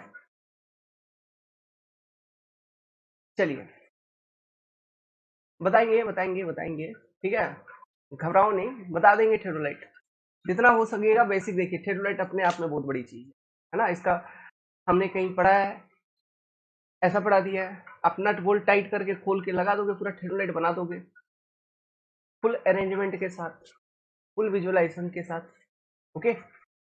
दुनिया बहुत बड़ी है, छोटी सी दुनिया है, गाना है ना, छोटी सी ये दुनिया पहचाने रास्ते हैं, तुम कभी तो मिलोगे, कहीं तो मिलोगे, पूछेंगे हाल। तो पूछा कीजिए, और बाकी इस वीडियो को यहाँ पे लाइक कर दीजिए, ठीक है। चलिए आगे बढ़ते हैं, कमेंट करिए कैसा लग रहा है ना, कोई डाउट, कोई कंफ्यूजन रह रही है तो आप पूछा कीजिए, बिल्कुल पूछिए। अच्छा, यहाँ पे देखो एक इंटरेस्टिंग चीज और बताता हूँ, एक ये देख रहे हो, ये इसे मिरर है, ये क्या है, इट इज ए मिरर, शीशा, शकल देखते हैं ना आप शीशे में, वो मिरर है। क्यों मिरर है, तो मिरर का काम क्या है, देखिए यार, ये जब मशीन आप फिट करोगे, सेट करोगे, तो हमको क्या करना होता है, बबल ट्यूब वगैरह को, बबल ट्यूब में जो बबल है उसको सेंटर पे लानी होगी। तो चलो ये वाला जो प्लेट बबल है इसको तो तुम लेते आओगे क्योंकि ये दिख रहा है, बट वो एल्टीट्यूड बबल जो है वो काफी ऊंचाई पर है और मशीन को काफी हाइट पे सेट कर दिया, और मान लो जो सर्वेयर है वो नट्टा है, वो छोटा है, तो उसको वो बबल ऊपर से ऐसे कैसे देख पाएगा, वो नहीं देख पाएगा। इसलिए उसको सेंटर पे कैसे लाएंगे, नीचे से मिरर को देखेंगे, मिरर को देखेंगे तो मिरर मिरर में उसका रिफ्लेक्शन दिखेगा और हम सेंटर पे लेके आएंगे। समझ में आई बात? ठीक है। इसको सेंटर में लाने के लिए हमारे पास यहाँ पे एक स्क्रू रहता है, ये देखो एक स्क्रू है, इसको बोलते हैं क्लिप स्क्रू। इसके देखिए इसके अंदर बहुत सारा सिस्टम है ना, तो उतना सिस्टम पे अंदर हम नहीं जाएंगे अभी, है ना, मैं बस बता रहा हूँ इसके अंदर बहुत सारा सिस्टम है, सभी स्क्रू का, यहाँ पे बहुत सारे स्क्रू वगैरह भी दिख रहा होगा, सभी का स्क्रू का अपना अपना नाम है, उसका अपना अपना ऑब्जेक्टिव है। दो दो स्क्रू तो आपको ऐसे ही समझ में आ गया, तीन तीन स्क्रू के बारे में, ये foot screw, this is foot screw, या इसी को लेवलिंग स्क्रू कहा जाता है, फुट स्क्रू या लेवलिंग स्क्रू, जो हॉरिजॉन्टल सर्कल पे जो प्लेट बबल है उस बबल को सेंटर पे लाके मशीन को लेवल करना, उसका वो पर्पस है। नाउ ये जो आई पीस है, आई पीस के ऊपर जो एक स्क्रू है, उसका काम समझ में आ गया, क्रॉस हेयर को डार्क करना। उसके उस तरफ ये जो मशीन है उसके उस तरफ, इधर नहीं दिख रहा है, उस तरफ और एक स्क्रू रहेगा, जो ये मान लो टेलीस्कोप है, यहाँ पे एक स्क्रू लगी होगी, उसको बोलेंगे focusing screw, objective focusing screw, है ना। उससे क्या होगा, ऑब्जेक्ट लेंस जो है वो साफ होगी और उससे जो इमेज बन रही है, जो फोटो बन रही है, जो भी ऑब्जेक्ट देख रहे हो, रेंजिंग रॉड या स्टाफ, क्लियर फोटो दिखेगा। ठीक है, तो ये तीन स्क्रू तो आपको ऐसे ही क्लियर हो गया। प्लस यहाँ पे और भी होते हैं, और ये क्लिप स्क्रू मैंने थोड़ा सा इसके बारे में भी आइडिया दे दिया। क्लिप स्क्रू का काम क्या है, काम करते करते सुन लेना, क्लिप स्क्रू का काम क्या है, ये क्लिप स्क्रू, इसको बोलते हैं क्लिप स्क्रू। सुन लो, काम करते करते करते करते मान लीजिए ये जो एल्टीट्यूड बबल ट्यूब है ये डिस्टर्ब हो गया, मतलब ये सेंटर पे था लेकिन अब सेंटर पे नहीं है, तो क्लिप स्क्रू को यूज करके उसमें थोड़ा सा घुमाएंगे तो फिर वो एल्टीट्यूड बबल ट्यूब सेंटर पे आ जाएगा। ध्यान रखना, काम करते करते अगर डिस्टर्ब हो गई है तो, ठीक है, उसके लिए हम क्लिप स्क्रू का इस्तेमाल करते हैं। और और यहाँ पे बहुत सारे स्क्रूस हैं, जैसे कि यहाँ पे देख लो ये तीन चार स्क्रू तो यहीं पे दिख रहे होंगे, तो उसको बोलते हैं lower clamp screw, upper clamp screw, lower tangent screw, upper tangent screw, सबका अपना अपना फंक्शंस है।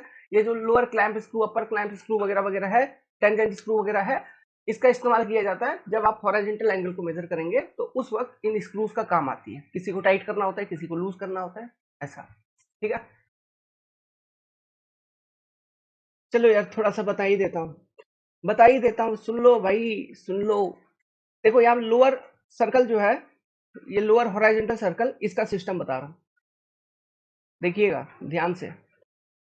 इस तरह का एक सर्कल होता है जो कि होता है लोअर सर्कल, जो कि फुल सर्कल होती है, ग्लास की बनी रहती है, इसमें 0 to 360 डिग्री एंगल्स रहते हैं, ग्रेजुएशन रहते हैं, क्या रहते हैं, ग्रेजुएशन, मार्किंग्स, है ना, 0 to 360 डिग्री। यहाँ पे रहती है इंडेक्स, जो कि होता है अपर प्लेट, ये लोअर प्लेट, इसको आप लोअर प्लेट भी कह लो, ये हो गया अपर प्लेट। ये जो अपर प्लेट है इंडेक्स के फॉर्म में, यहाँ पर भी ऐसे मार्किंग रहती है। अब ये जो है ये वर्नियर स्केल होती है, वर्नियर स्केल पढ़े हो ना सर्वे में, स्टार्टिंग वाला चैप्टर में ही पढ़ाया गया होगा आपको। तो वर्नियर स्केल अलग अलग तरह के होते हैं, डायरेक्ट वर्नियर, ठीक है, रेट्रोग्रेड वर्नियर, तो अलग अलग तरह के वर्नियर स्केल थे, रिवर्स वर्नियर। तो वर्नियर स्केल का पर्पस क्या है, कोई भी रीडिंग को हम ले रहे हैं तो और ज्यादा फाइन डिग्री ऑफ एक्यूरेसी के साथ ले पाए, छोटे से छोटे रीडिंग को ले पाए, यही हमारा पर्पस है, क्योंकि वहां पे छोटा छोटा रीडिंग होता है। तो जो थेडोलाइट होती है, बेसिकली थेडोलाइट की जो लीस्ट काउंट होती है वो होती है आपकी 20 सेकेंड, याद रखना। और 20 सेकेंड बेसिकली लीस्ट काउंट होती है वर्नियर की, वर्नियर में आप कम से कम जो एंगल है मिनिमम 20 सेकेंड तक मेजर कर पाएंगे, उससे कम का एंगल हम मेजर नहीं कर पाएंगे। ठीक है, ये ध्यान रखिएगा। तो इस तरह से कुछ ये प्लेट की अरेंजमेंट रहती है, लोअर प्लेट, उसके ऊपर वर्नियर, अपर प्लेट। ठीक है, अब देखो एंगल का मेजरमेंट कैसे होगा, यहीं पे मैं आपको एक एक्सिस दिखाता हूँ, एक एक्सिस दिखाता हूँ। यहाँ पे देखिए, यहाँ पे एक हुक जैसा दिख रहा है, एक हुक जैसा, ये वो हुक है जो कि ये ये जो है ना, ये ऊपर जो ट्रायंगुलर वाला सिस्टम है इस तरह से, इसको ट्राइवेट बोलते हैं, ट्राइबैच, ट्राइबैच, सॉरी, ठीक है, बोला ना तबीयत खराब है। इसको हम ट्राइबैच बोलते हैं, और नीचे जो है ट्रायंगुलर जैसा है, इसको हम ट्राइवेट बोलते हैं, ट्राइवेट। तो ट्राइबैच और ट्राइवेट के बीच में लेवलिंग स्क्रू, ठीक है। और ट्राइबैच के नीचे से ही मशीन के एकदम बीचों बीच सेंटर से एक हुक लटक रहा है, ठीक है। अब थोड़ा और आंख पे अपना जोर दीजिए तो दिख जाएगा आपको, थोड़ा सा लोहे का बना हुआ है ये हुक जैसा, ऐसा। एक बार फिर से मिटा देता हूं, अब देखिए, दिख रहा है आपको एक हुक। तो हम क्या करते हैं, इससे एक रस्सी बांध देते हैं। एक मिनट यार, उतर गया। इस हुक से एक रस्सी बांध देंगे जिसमें एक लट्टू लगा हुआ होगा, जिसको हम कहते हैं प्लम बॉब।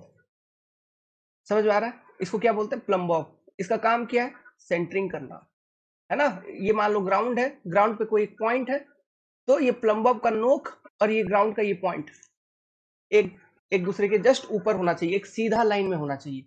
वो जो सीधा लाइन है, अगर मैं यहाँ पे आपको ड्रॉ करके दिखाऊं, ठीक है, ये सीधा लाइन, ये लाइन आपको vertical axis of theodolite, vertical axis of theodolite, है ना। और सेंटरिंग में हम यही करते थे, ये जो थियोडोलाइट का वर्टिकल एक्सिस है ये, और जो प्लम्बर वाला लाइन ऑफ एक्शन है, मतलब line of action of gravity, ये प्लम्बर क्या शो करता है, line of action of gravity, इनको, और जो ग्राउंड पे जो पॉइंट है, इनको एक लाइन में लेके आते थे। या फिर आप सीधा कह लो कि वर्टिकल एक्सिस ऑफ थियोडोलाइट को हम ग्राउंड के ऊपर लेके आते हैं। यही हमारा काम होता है, ये सेंटरिंग करने का। समझ में आ रहा है? अब देखिए, अब अच्छा, इसके लिए भी ना यहाँ पे दिख नहीं रहा है, इसको देखने के लिए भी ये सेंटरिंग वगैरह ठीक है कि नहीं, एक देखने के लिए रहता है ना। इस फोटो में नहीं दिख रहा है, मशीन में रहती है कि सेंटरिंग देखने के लिए, क्योंकि बार बार आप ऐसे तो नहीं कि नीचे फिर झुकोगे फिर देखोगे अच्छा ये है, वैसे पता नहीं चलेगा। तो वहां पे एक लेंस लगी रहती है ना, सेंटरिंग लेंस बोलते हैं उसको। होगी, मशीन में होगी, लेकिन इसमें दिख नहीं रहा है, उस तरफ होगी कहीं, ठीक है। तो ये आपका वर्टिकल एक्सिस।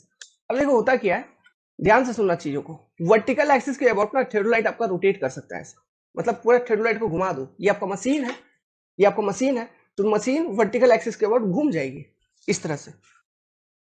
तो वर्टिकल एक्सिस के अबाउट आपका मशीन घूम रहा है, लेकिन घूमने का डायरेक्शन क्या है, मतलब किस प्लेन में घूम रहा है, इमेजिन करिए तो हॉरिजॉन्टल प्लेन में घूम रही है, but about the vertical axis. इस प्रोसेस को हम बोलते हैं स्विंगिंग। समझ में आ रहा है? तो देखिए, अब हम क्या करेंगे, मान लो कोई एंगल मेजर करना है, तो मशीन को सेट किया, जहां पर सब टेम्पोररी एडजस्टमेंट वगैरह कर दिया।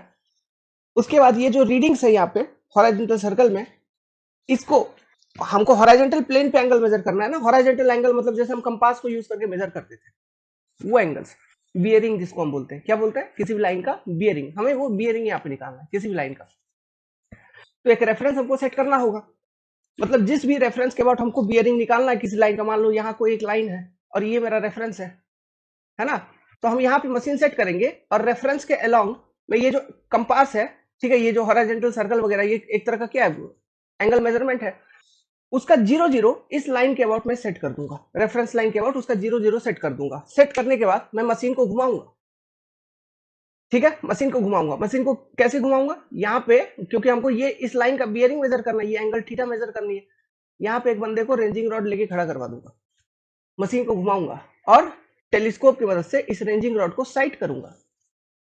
क्या करूंगा, साइट करूंगा। साइट करूंगा तो मेरा मशीन से ये लाइन ऑफ एक्शन आ जाएगा, ये लाइन ऑफ एक्शन आ गया, प्लस ये जो आपका लोअर प्लेट और अपर प्लेट वाला सिस्टम था, वहां पे एंगल चेंज आ जाएगी, चेंज इन एंगल आ जाएगी, तो वो रीडिंग हम नोट डाउन कर लेंगे, तो वहां से हमको ये एंगल का वैल्यू मिल जाएगा। समझ में आ रहा है बात? इस तरह से हॉरिजॉन्टल एंगल मेजर किया जाता है। और वर्टिकल एंगल तो हमने बता ही दिया है, टेलीस्कोप को रोटेट करेंगे तो टेलीस्कोप के साथ वो वर्टिकल सर्कल जो है वो भी जुड़ी हुई रहती है, तो वो भी रोटेट कर जाएगी, तो एंगल का चेंज आ जाएगा। तो वो हम रीडिंग नोट डाउन कर लेंगे। कहाँ नोट डाउन करेंगे, जो वर्नियर विंडो है, vernier window A, vernier window B, दोनों पे रीडिंग ले लेंगे, ठीक है, दोनों पे रीडिंग ले लेंगे, और रीडिंग लेके एवरेज करके फाइनल एंगल वैल्यू बता देंगे। तो वही होता है एंगुलर मेजरमेंट। इस ये जो हम दो अलग अलग वर्नियर विंडो पे, vernier window A, vernier window B, दोनों पे रीडिंग ले रहे हैं, मतलब हम रिपीट कर रहे हैं, रीडिंग को रिपीट कर रहे हैं, मतलब ए पे भी ले लिया, बी पे भी ले लिया। तो इस तरह से अगर एंगल का मेजरमेंट किया जाता है, इसको बोलते हैं हम method of repetition, angular measurement using method of repetition.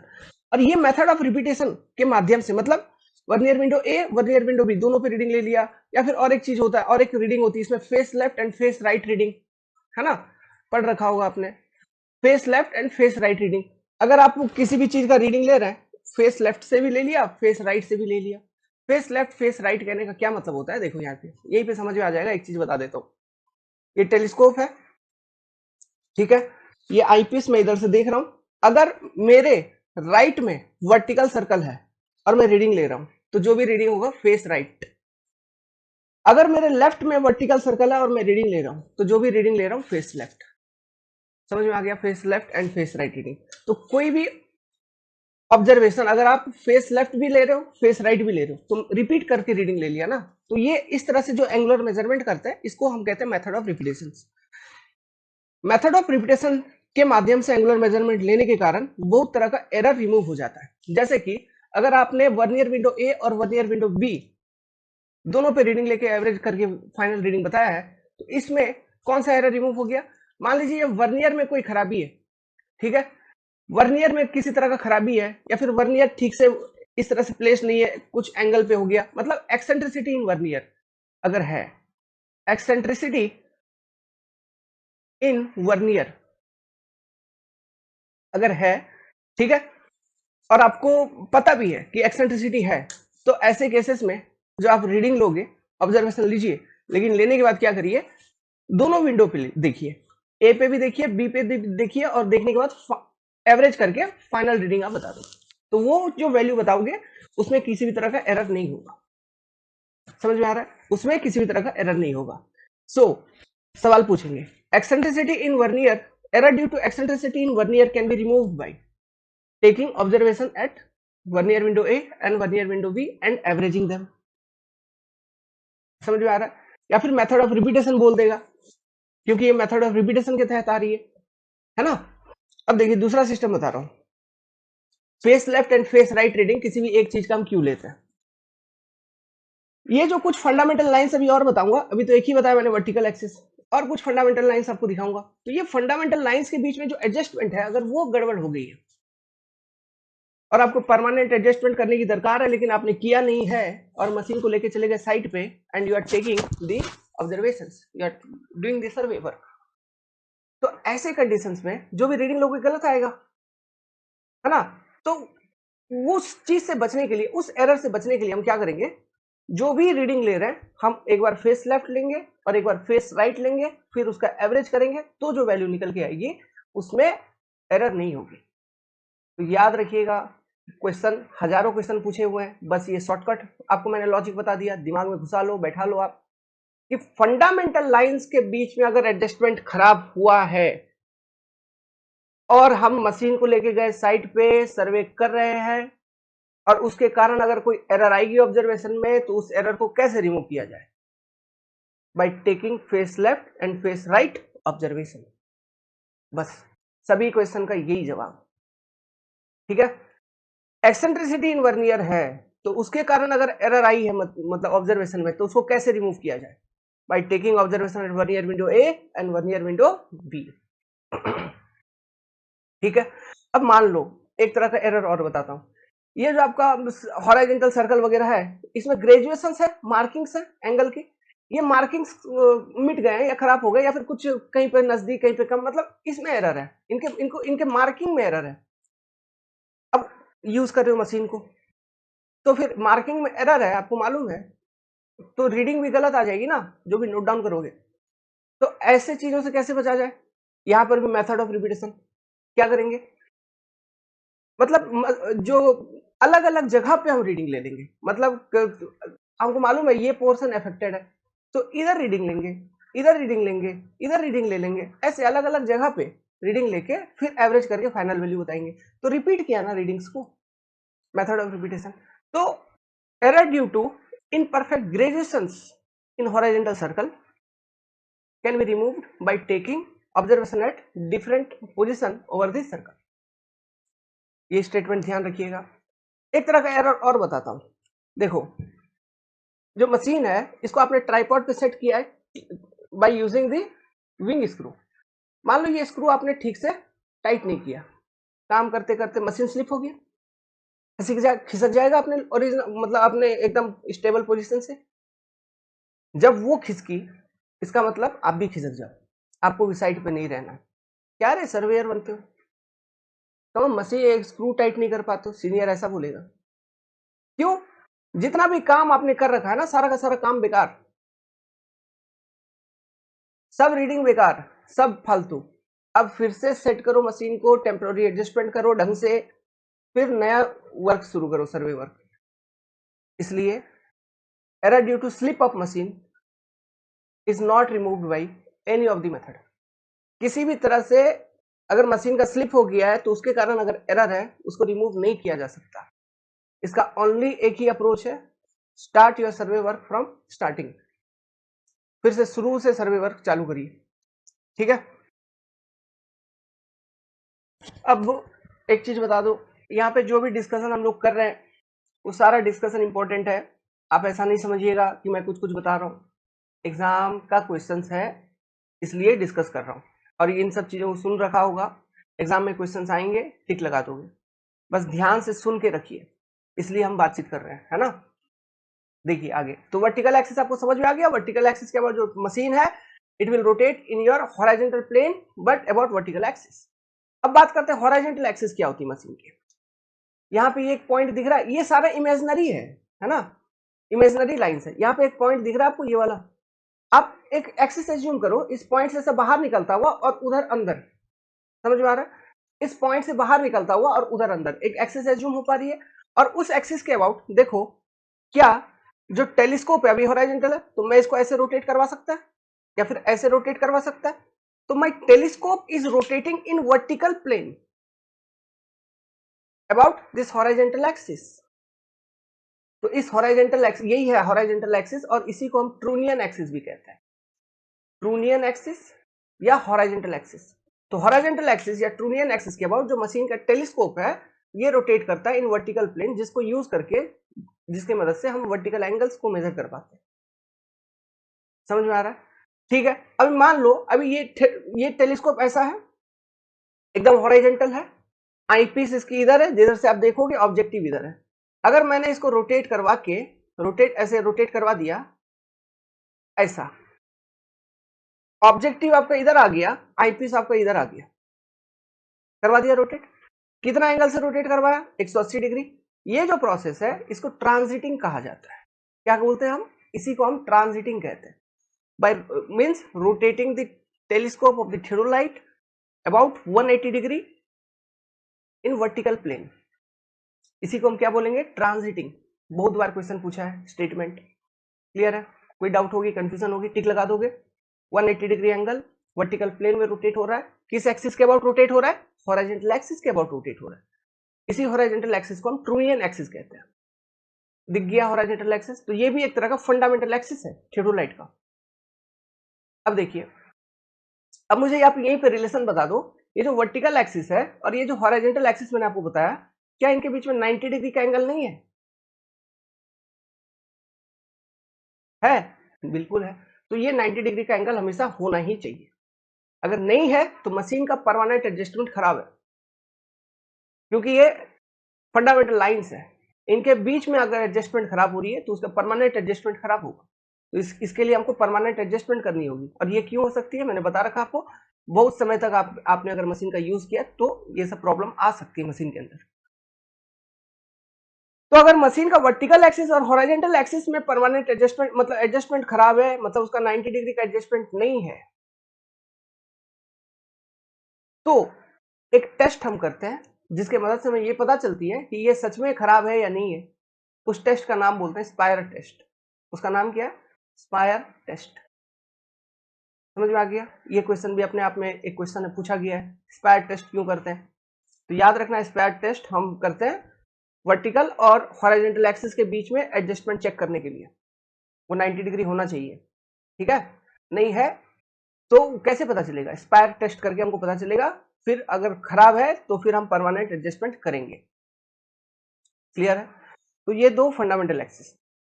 तीसरा फंडामेंटल एक्सिस दिखा रहा हूं, देखिए, उसको बोलते हैं लाइन ऑफ साइट या फिर लाइन ऑफ कोलिमिनेशन। ये टेलीस्कोप पे आपको दिखेगा, ये इस वाले लाइन को बोलेंगे लाइन ऑफ साइट या लाइन ऑफ कोलिमिनेशन। इसका डेफिनेशन मैंने आपको बता रखा है कहीं ना कहीं। लाइन ऑफ कोलिमिनेशन क्या होती है? जो ऑब्जेक्टिव है उसके सेंटर से लेके, टेलीस्कोप के अंदर का बात चल रहा है, ऑब्जेक्टिव के सेंटर से लेके आईपीस के सेंटर तक एक इमेजिनरी लाइन पास कर रहा है, उसे बोलेंगे line of collimation. Line of sight किसे बोलेंगे? आईपीस है, उसके आगे एक डायफ्राम में जहां पे क्रॉस हेयर दिखता है, तो इंटरसेक्शन ऑफ क्रॉस हेयर से एक लाइन जा रही है और ऑब्जेक्टिव के सेंटर से निकल रही है और ऑब्जेक्ट तक जा रही है, उस लाइन को बोलते हैं लाइन ऑफ साइट।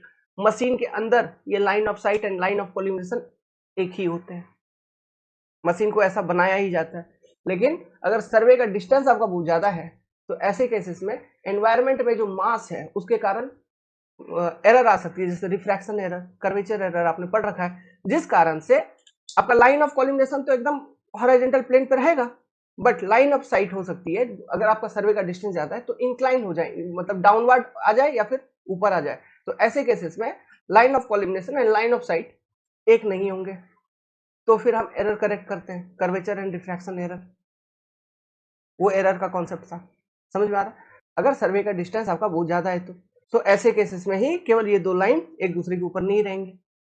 ठीक है, तो ये डेफिनेशन क्लियर। तो ये भी फंडामेंटल लाइंस हैं। तो 3 एक्सिस समझ में आ गया। अब यहीं पे मुझे ये भी बता दो, ये लाइन ऑफ साइट या लाइन ऑफ कोलिमिनेशन जिसको बोल रहा हूं, उसका और वर्टिकल एक्सिस के बीच में रिलेशन कैसा दिख रहा है? 90 डिग्री। ये 90 डिग्री दिख रहा है ना, ये 90 degree plus line of site या लाइन ऑफ कोलिमिनेशन और हॉरिजॉन्टल एक्सिस के बीच में रिलेशनशिप कैसा दिख रहा है?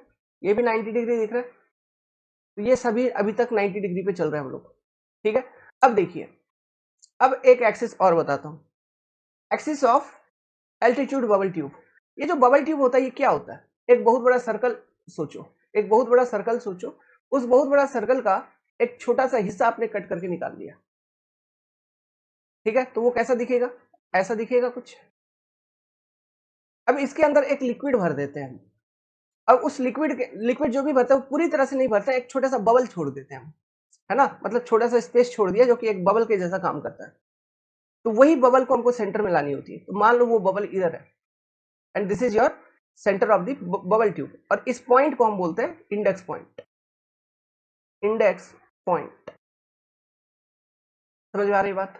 अब सुनना, जब आपका बबल ट्यूब के अंदर बबल सेंटर पे है, ऐसे कंडीशन में when you will draw the tangent, तो ये टेंजेंट लाइन ऐसा कुछ दिखेगा। तो यही वो टेंजेंट है जिसको हम एक्सिस ऑफ बबल ट्यूब बोलेंगे, axis of bubble tube, BT. तो एल्टीट्यूड बबल ट्यूब का एक्सिस देखोगे तो उसे बोलेंगे axis of altitude bubble tube. और एक बबल ट्यूब मैंने आपको बता रखा है प्लेट बबल ट्यूब, यहां पे देखो, इसका एक्सिस देखोगे तो this is your axis of plate bubble tube. तो axis of plate bubble tube और ये वर्टिकल एक्सिस, इनके बीच में रिलेशन देख लो, अभी 90 डिग्री होना चाहिए, हमेशा होना चाहिए।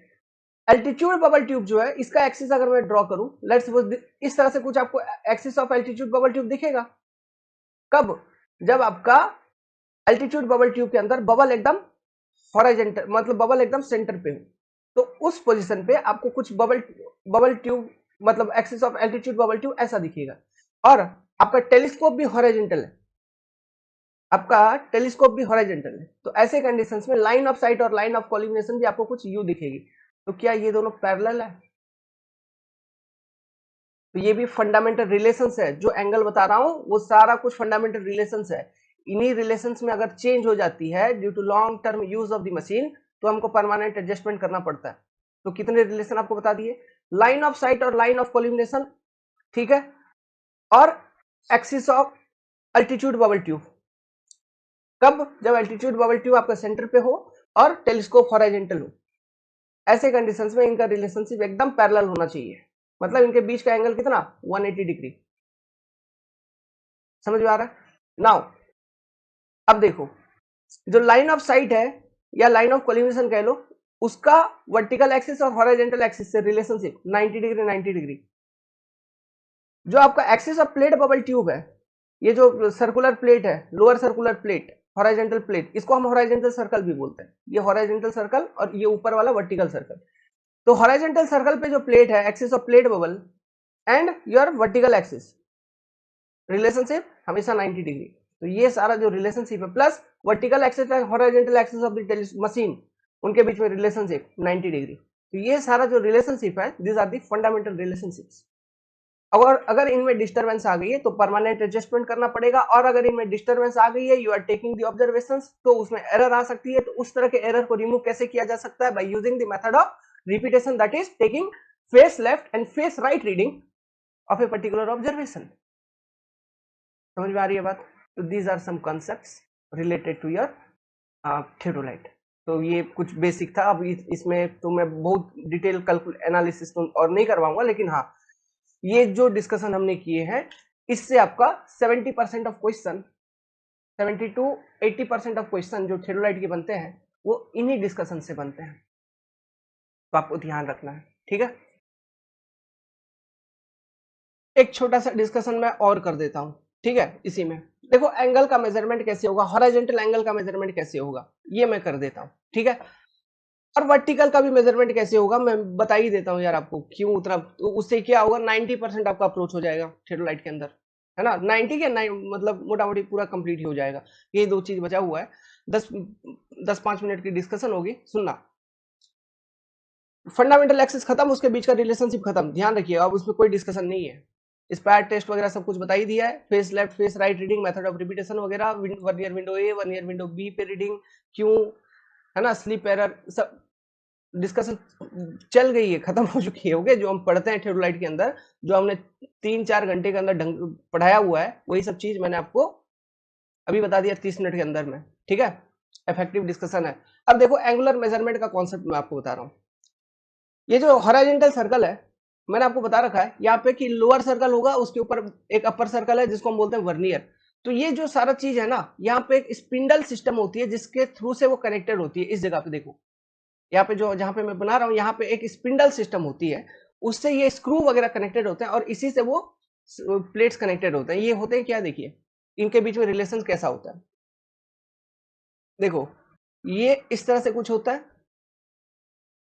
इमेजिन करना, ये मैं क्रॉस सेक्शन बना रहा हूँ, और ये जो चीज है ना, ये जो बनाया, ये बनाया मैंने लोअर प्लेट, मतलब जो कि हॉरिजॉन्टल प्लेट है, फुल फुल सर्कल पूरा गोल है, उसमें 0 to 360 डिग्री का एंगल होगा। उसको मैं बीच से काट दिया हूं, तो सामने से जो मेरे को दिखेगा क्रॉस सेक्शन, वो मैं आपको दिखा रहा हूं। यहाँ पे एक इस तरह से ब्लॉक होती है, ये स्पिंडल सिस्टम बता रहा हूं, ठीक है। इसके ऊपर एक प्लेट और होती है, ऐसा,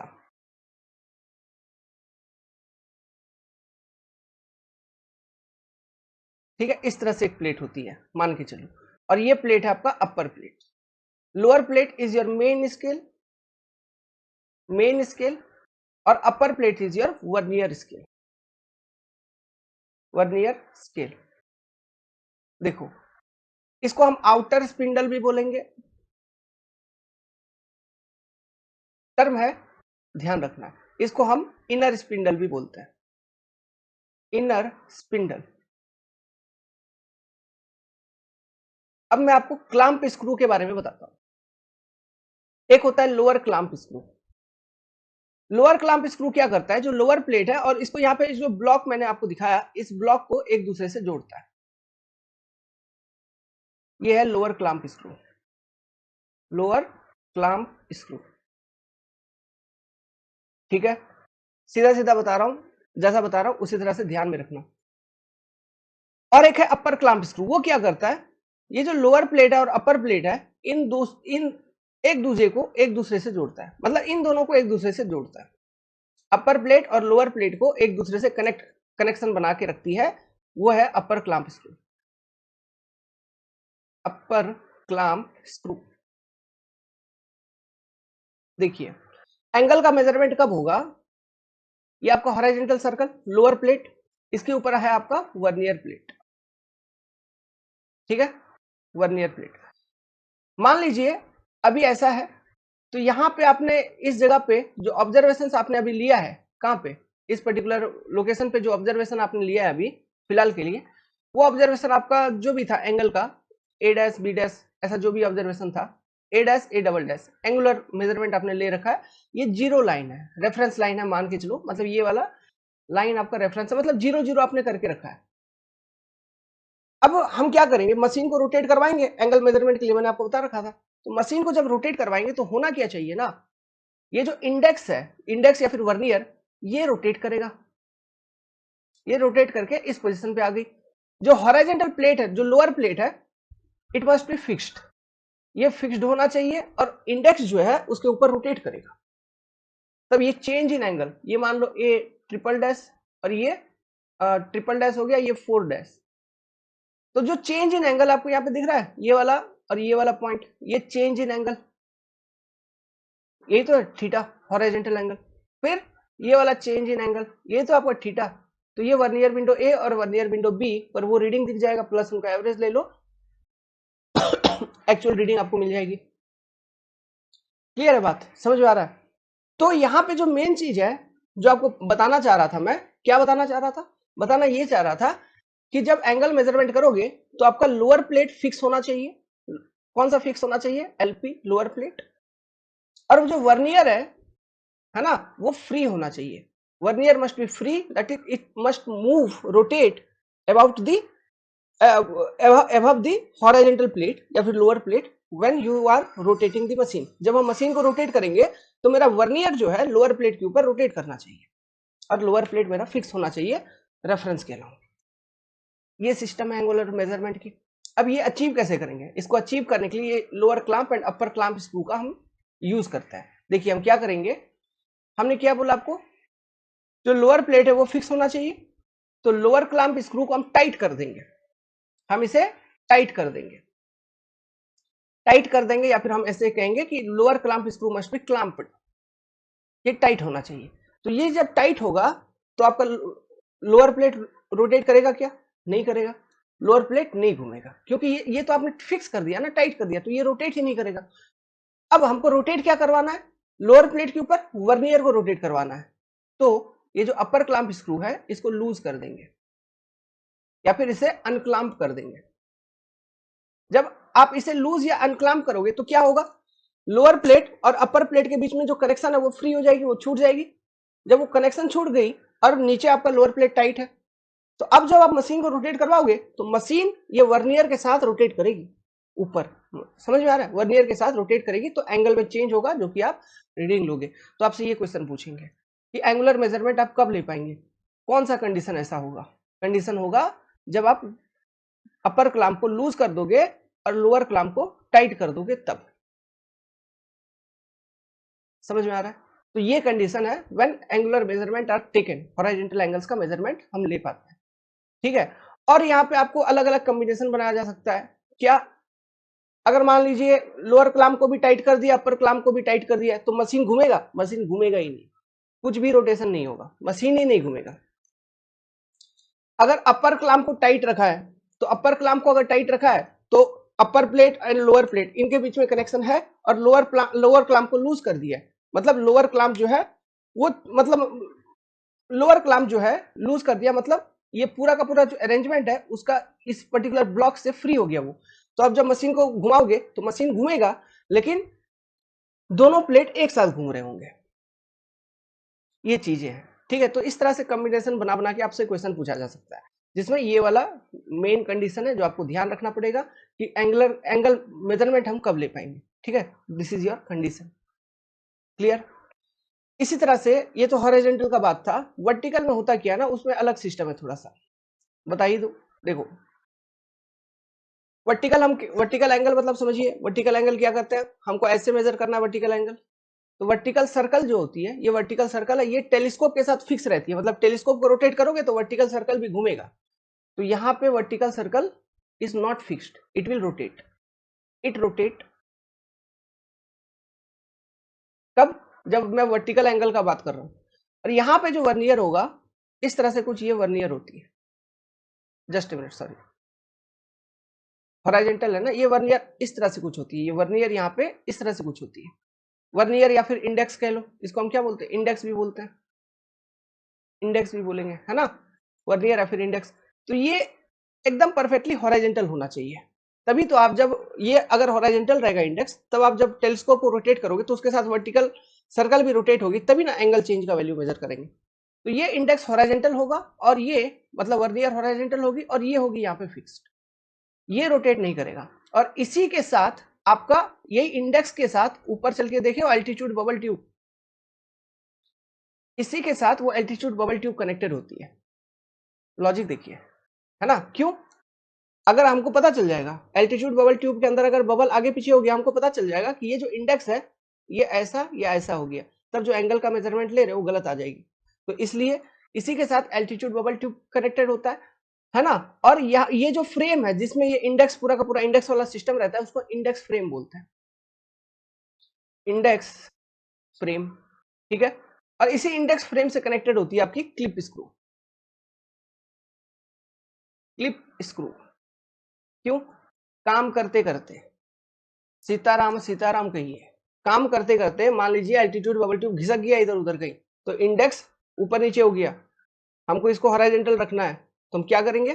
क्लिप स्क्रू में हल्का रोटेशन देंगे, देते देते जो एल्टीट्यूड बबल ट्यूब है उसमें बबल को सेंटर में लाएंगे, तो हमको पता चल जाएगा वो सेंटर में आ गया, मतलब इंडेक्स हॉरिजॉन्टल हो गया। अगर ऐसे हुई होगी तो ये ऐसे हो जाएगी, अगर अगर ऐसे हुई होगी तो ऐसे हो जाएगी। समझ में आ रहा है? तो ये ओवरऑल प्रोसेस है। तो यहाँ पे वर्टिकल एंगल के मेजरमेंट के दौरान बस आपको यही ध्यान रखना है कि यहाँ पर जो मेन सर्कल है वो रोटेट करेगा, बट इंडेक्स फिक्स होगी। हॉरिजॉन्टल में क्या होती है? इंडेक्स रोटेट करती है ओवर मेन सर्कल। क्लियर है? और इसी इंडेक्स के साथ ये एल्टीट्यूड बबल ट्यूब कनेक्टेड होती है, एल्टीट्यूड बबल ट्यूब, है ना? Bubble tube is connected. Is it clear? तो उम्मीद करता हूँ ये सारा डिस्कशन आपको मतलब अच्छा लगा होगा और आपने कुछ समझ भी समझा होगा चीजों को। ठीक है, अब चलिए आप कुछ क्वेश्चंस सॉल्व कर लेते हैं। ये क्वेश्चन पढ़ो। ये तो हमने आपको बता ही दिया है। For a tacheometer the additive and multiplying constant are respectively, कितना होता है? Additive constant is 0, multiplying constant is 100, है ना? तो option number B will be correct. तो यहाँ पे देखना ऑर्डर, पहले एडिटिव पूछा है फिर मल्टीप्लाइंग पूछा है, तो एडिटिव का 0 होता है और मल्टीप्लाइंग का, एडिटिव मतलब सी, हमने कहा था इक्वेशन मेरा क्या था? डी इक्वल टू के इंटू एस प्लस सी, है ना? के इंटू एस प्लस सी। एस क्या था? Staff intercept. स्टाफ इंटरसेप्ट मतलब जो सेंटर हॉरिजॉन्टल वाला लाइन ऑफ साइट है और स्टाफ इनके बीच में एंगल होना चाहिए हरदम 90 डिग्री, तभी जो स्टाफ इंटरसेप्ट आएगी, है ना? तो ये है वो स्टाफ इंटरसेप्ट। और डी क्या है? मशीन और स्टाफ लोकेशन के बीच का डिस्टेंस डी। तो के क्या है? आपका मल्टीप्लाइंग कांस्टेंट और सी इज एडिटिव कांस्टेंट। तो इस तरह का जो लेंस होता है इसको हम क्या बोलते हैं? Analytical lens. ये क्वेश्चन को पढ़िए। Cross here in surveying telescope, जो सर्वे का टेलीस्कोप होता है उसमें क्रॉस हेयर किधर रहती है? तो आपको मालूम है क्रॉस हेयर आईपीस के आगे रहती है, इन फ्रंट ऑफ आईपीस, है ना? In front of eyepiece diaphragm रहता है, डायफ्राग्राम के ऊपर क्रॉस हेयर दिखती है जो कि प्लेटिनियम की बनी रहती है, पतली पतली तार होती है। और इसी क्रॉस हेयर के इंटरसेक्शन से लेके, मतलब ये आपका टेलीस्कोप है मान लो, ठीक है, ये आईपीस ऐसा, यहाँ पे क्रॉस हेयर है, तो क्रॉस हेयर के इंटरसेक्शन से लेके ऑब्जेक्टिव का सेंटर से पास करता हुआ line, line of site. Eyepiece में जो लेंस है इसके सेंटर से लेके ऑब्जेक्टिव के सेंटर तक पास करता हुआ लाइन, लाइन ऑफ कॉलिमिनेशन। तो मशीन के अंदर ये दोनों लाइन एक ही होते हैं। यहाँ पे क्वेश्चन भी डाल दिया देखो। The imaginary line passing through the intersection of cross hair and optical centre of objective, जो लेंस का सेंटर होता है ना उसको हम ऑप्टिकल सेंटर बोलते हैं, क्योंकि ये सारे क्या है? ऑप्टिक्स। ठीक है, फिजिक्स में पढ़ रखा होगा बचपन में। तो क्या है? Line of collimation, axis of telescope. अच्छा ये देखो, ये इंटरेस्टिंग है, एक्सिस ऑफ टेलीस्कोप और line of collimation, line of collimation और एक्सिस ऑफ टेलीस्कोप, ठीक है, ये दोनों सेम चीज होती है, ध्यान रखना। या फिर optical axis of telescope, optical axis of telescope same होती है। ठीक है, ये तीनों स्टेटमेंट सेम सेम है। ये होंगे क्या? आईपीस का सेंटर, है ना, आईपीस का ऑप्टिकल सेंटर से ऑब्जेक्टिव का ऑप्टिकल सेंटर को कनेक्ट करता हुआ इमेजिनरी लाइन, ये होंगे ये तीनों। और यहाँ पे जो सवाल पूछा है वो क्या है? क्रॉस हेयर का इंटरसेक्शन। तो मैंने आपको बता रखा है that is your line of sight. Question पढ़िए। Which method of surveying distance and elevation involve measuring the vertical angle to the graduation on staff using principle of trigonometry? ये क्या है? टेच्योमेट्री, इसको हम बोलते हैं टेच्योमेट्री। टेच्योमेट्री में ये तो हम क्या करते हैं? स्टाफ को प्लेस करते हैं और यहाँ पे मशीन प्लेस किया, फिर ये डिस्टेंस वगैरह मेजर किया, फिर स्टाफ इंटरसेप्ट वगैरह हम लेते हैं, यहाँ से फिर हम ये वर्टिकल एंगल का मेजरमेंट करते हैं, है ना? हम डायरेक्टली वर्टिकल एंगल का मेजरमेंट नहीं कर रहे हैं, हम स्टाफ इंटरसेप्ट वगैरह लेके ट्रायंगुलेशन, ट्रायंगल बन गई, फिर ये ट्रायंगुलेशन का कॉन्सेप्ट को यूज करके we calculate this particular angle value. तो ये मेथड है टेच्योमेट्री का, और टेच्योमीटर इंस्ट्रूमेंट इसमें यूज किया जाता है। और टेच्योमीटर में जो टेलीस्कोप लगा रहता है that is your analytic telescope. Analytic telescope का जो additive constant it is 0 and multiplying constant is your 100। Clear? Triangulation वगैरह जो होता है इसमें जो बेसिक हम यूज करते हैं ट्रायंगुलेशन में, फिर ट्रेवर्सिंग में, है ना, फिर ट्रिग्नोमेट्रिकल सर्वे में, ये इन सब चीजों में जो यूज किया जाता है वो यूज किया जाता है थियोडोलाइट का, बेसिकली थियोडोलाइट। ठीक है, क्वेश्चन पढ़िए, आपको आंसर समझ में आ जाएगा ऑटोमेटिकली। अभी हमने डिस्कस कर रखा है थियोडोलाइट का, वही उसी का ये क्वेश्चन है। Which of the following statement is correct when the theodolite is properly adjusted? जब थियोडोलाइट आपका प्रॉपर्ली एडजस्ट किया गया है तो इनमें से कौन सा स्टेटमेंट सही है? पहला, ध्यान से पढ़ते चलना, हॉरिजॉन्टल लाइन। हॉरिजॉन्टल लाइन मतलब horizontal axis of the telescope, जिसको हम ट्रूनियन एक्सिस भी कहते हैं, जो एक तरह का फंडामेंटल एक्सिस है, passes through the centre of horizontal circle. अरे बाबू, हॉरिजॉन्टल सर्कल किधर है, हॉरिजॉन्टल एक्सिस किधर है? तो ये हॉरिजॉन्टल सर्कल का सेंटर इधर होगा, तो ये यहां से कैसे पास कर रहा है ना? गलत। Tangent to plate bubble, plate पे इस, ये जो हॉरिजॉन्टल प्लेट है यहाँ पे जो बबल है, बबल ट्यूब है ना, बबल ट्यूब का एक्सिस का बात कर रहा है। Tangent to plate bubble must be perpendicular to horizontal axis, नहीं ये भी नहीं है, फंडामेंटल रिलेशनशिप में ये भी आपको नहीं बताया था।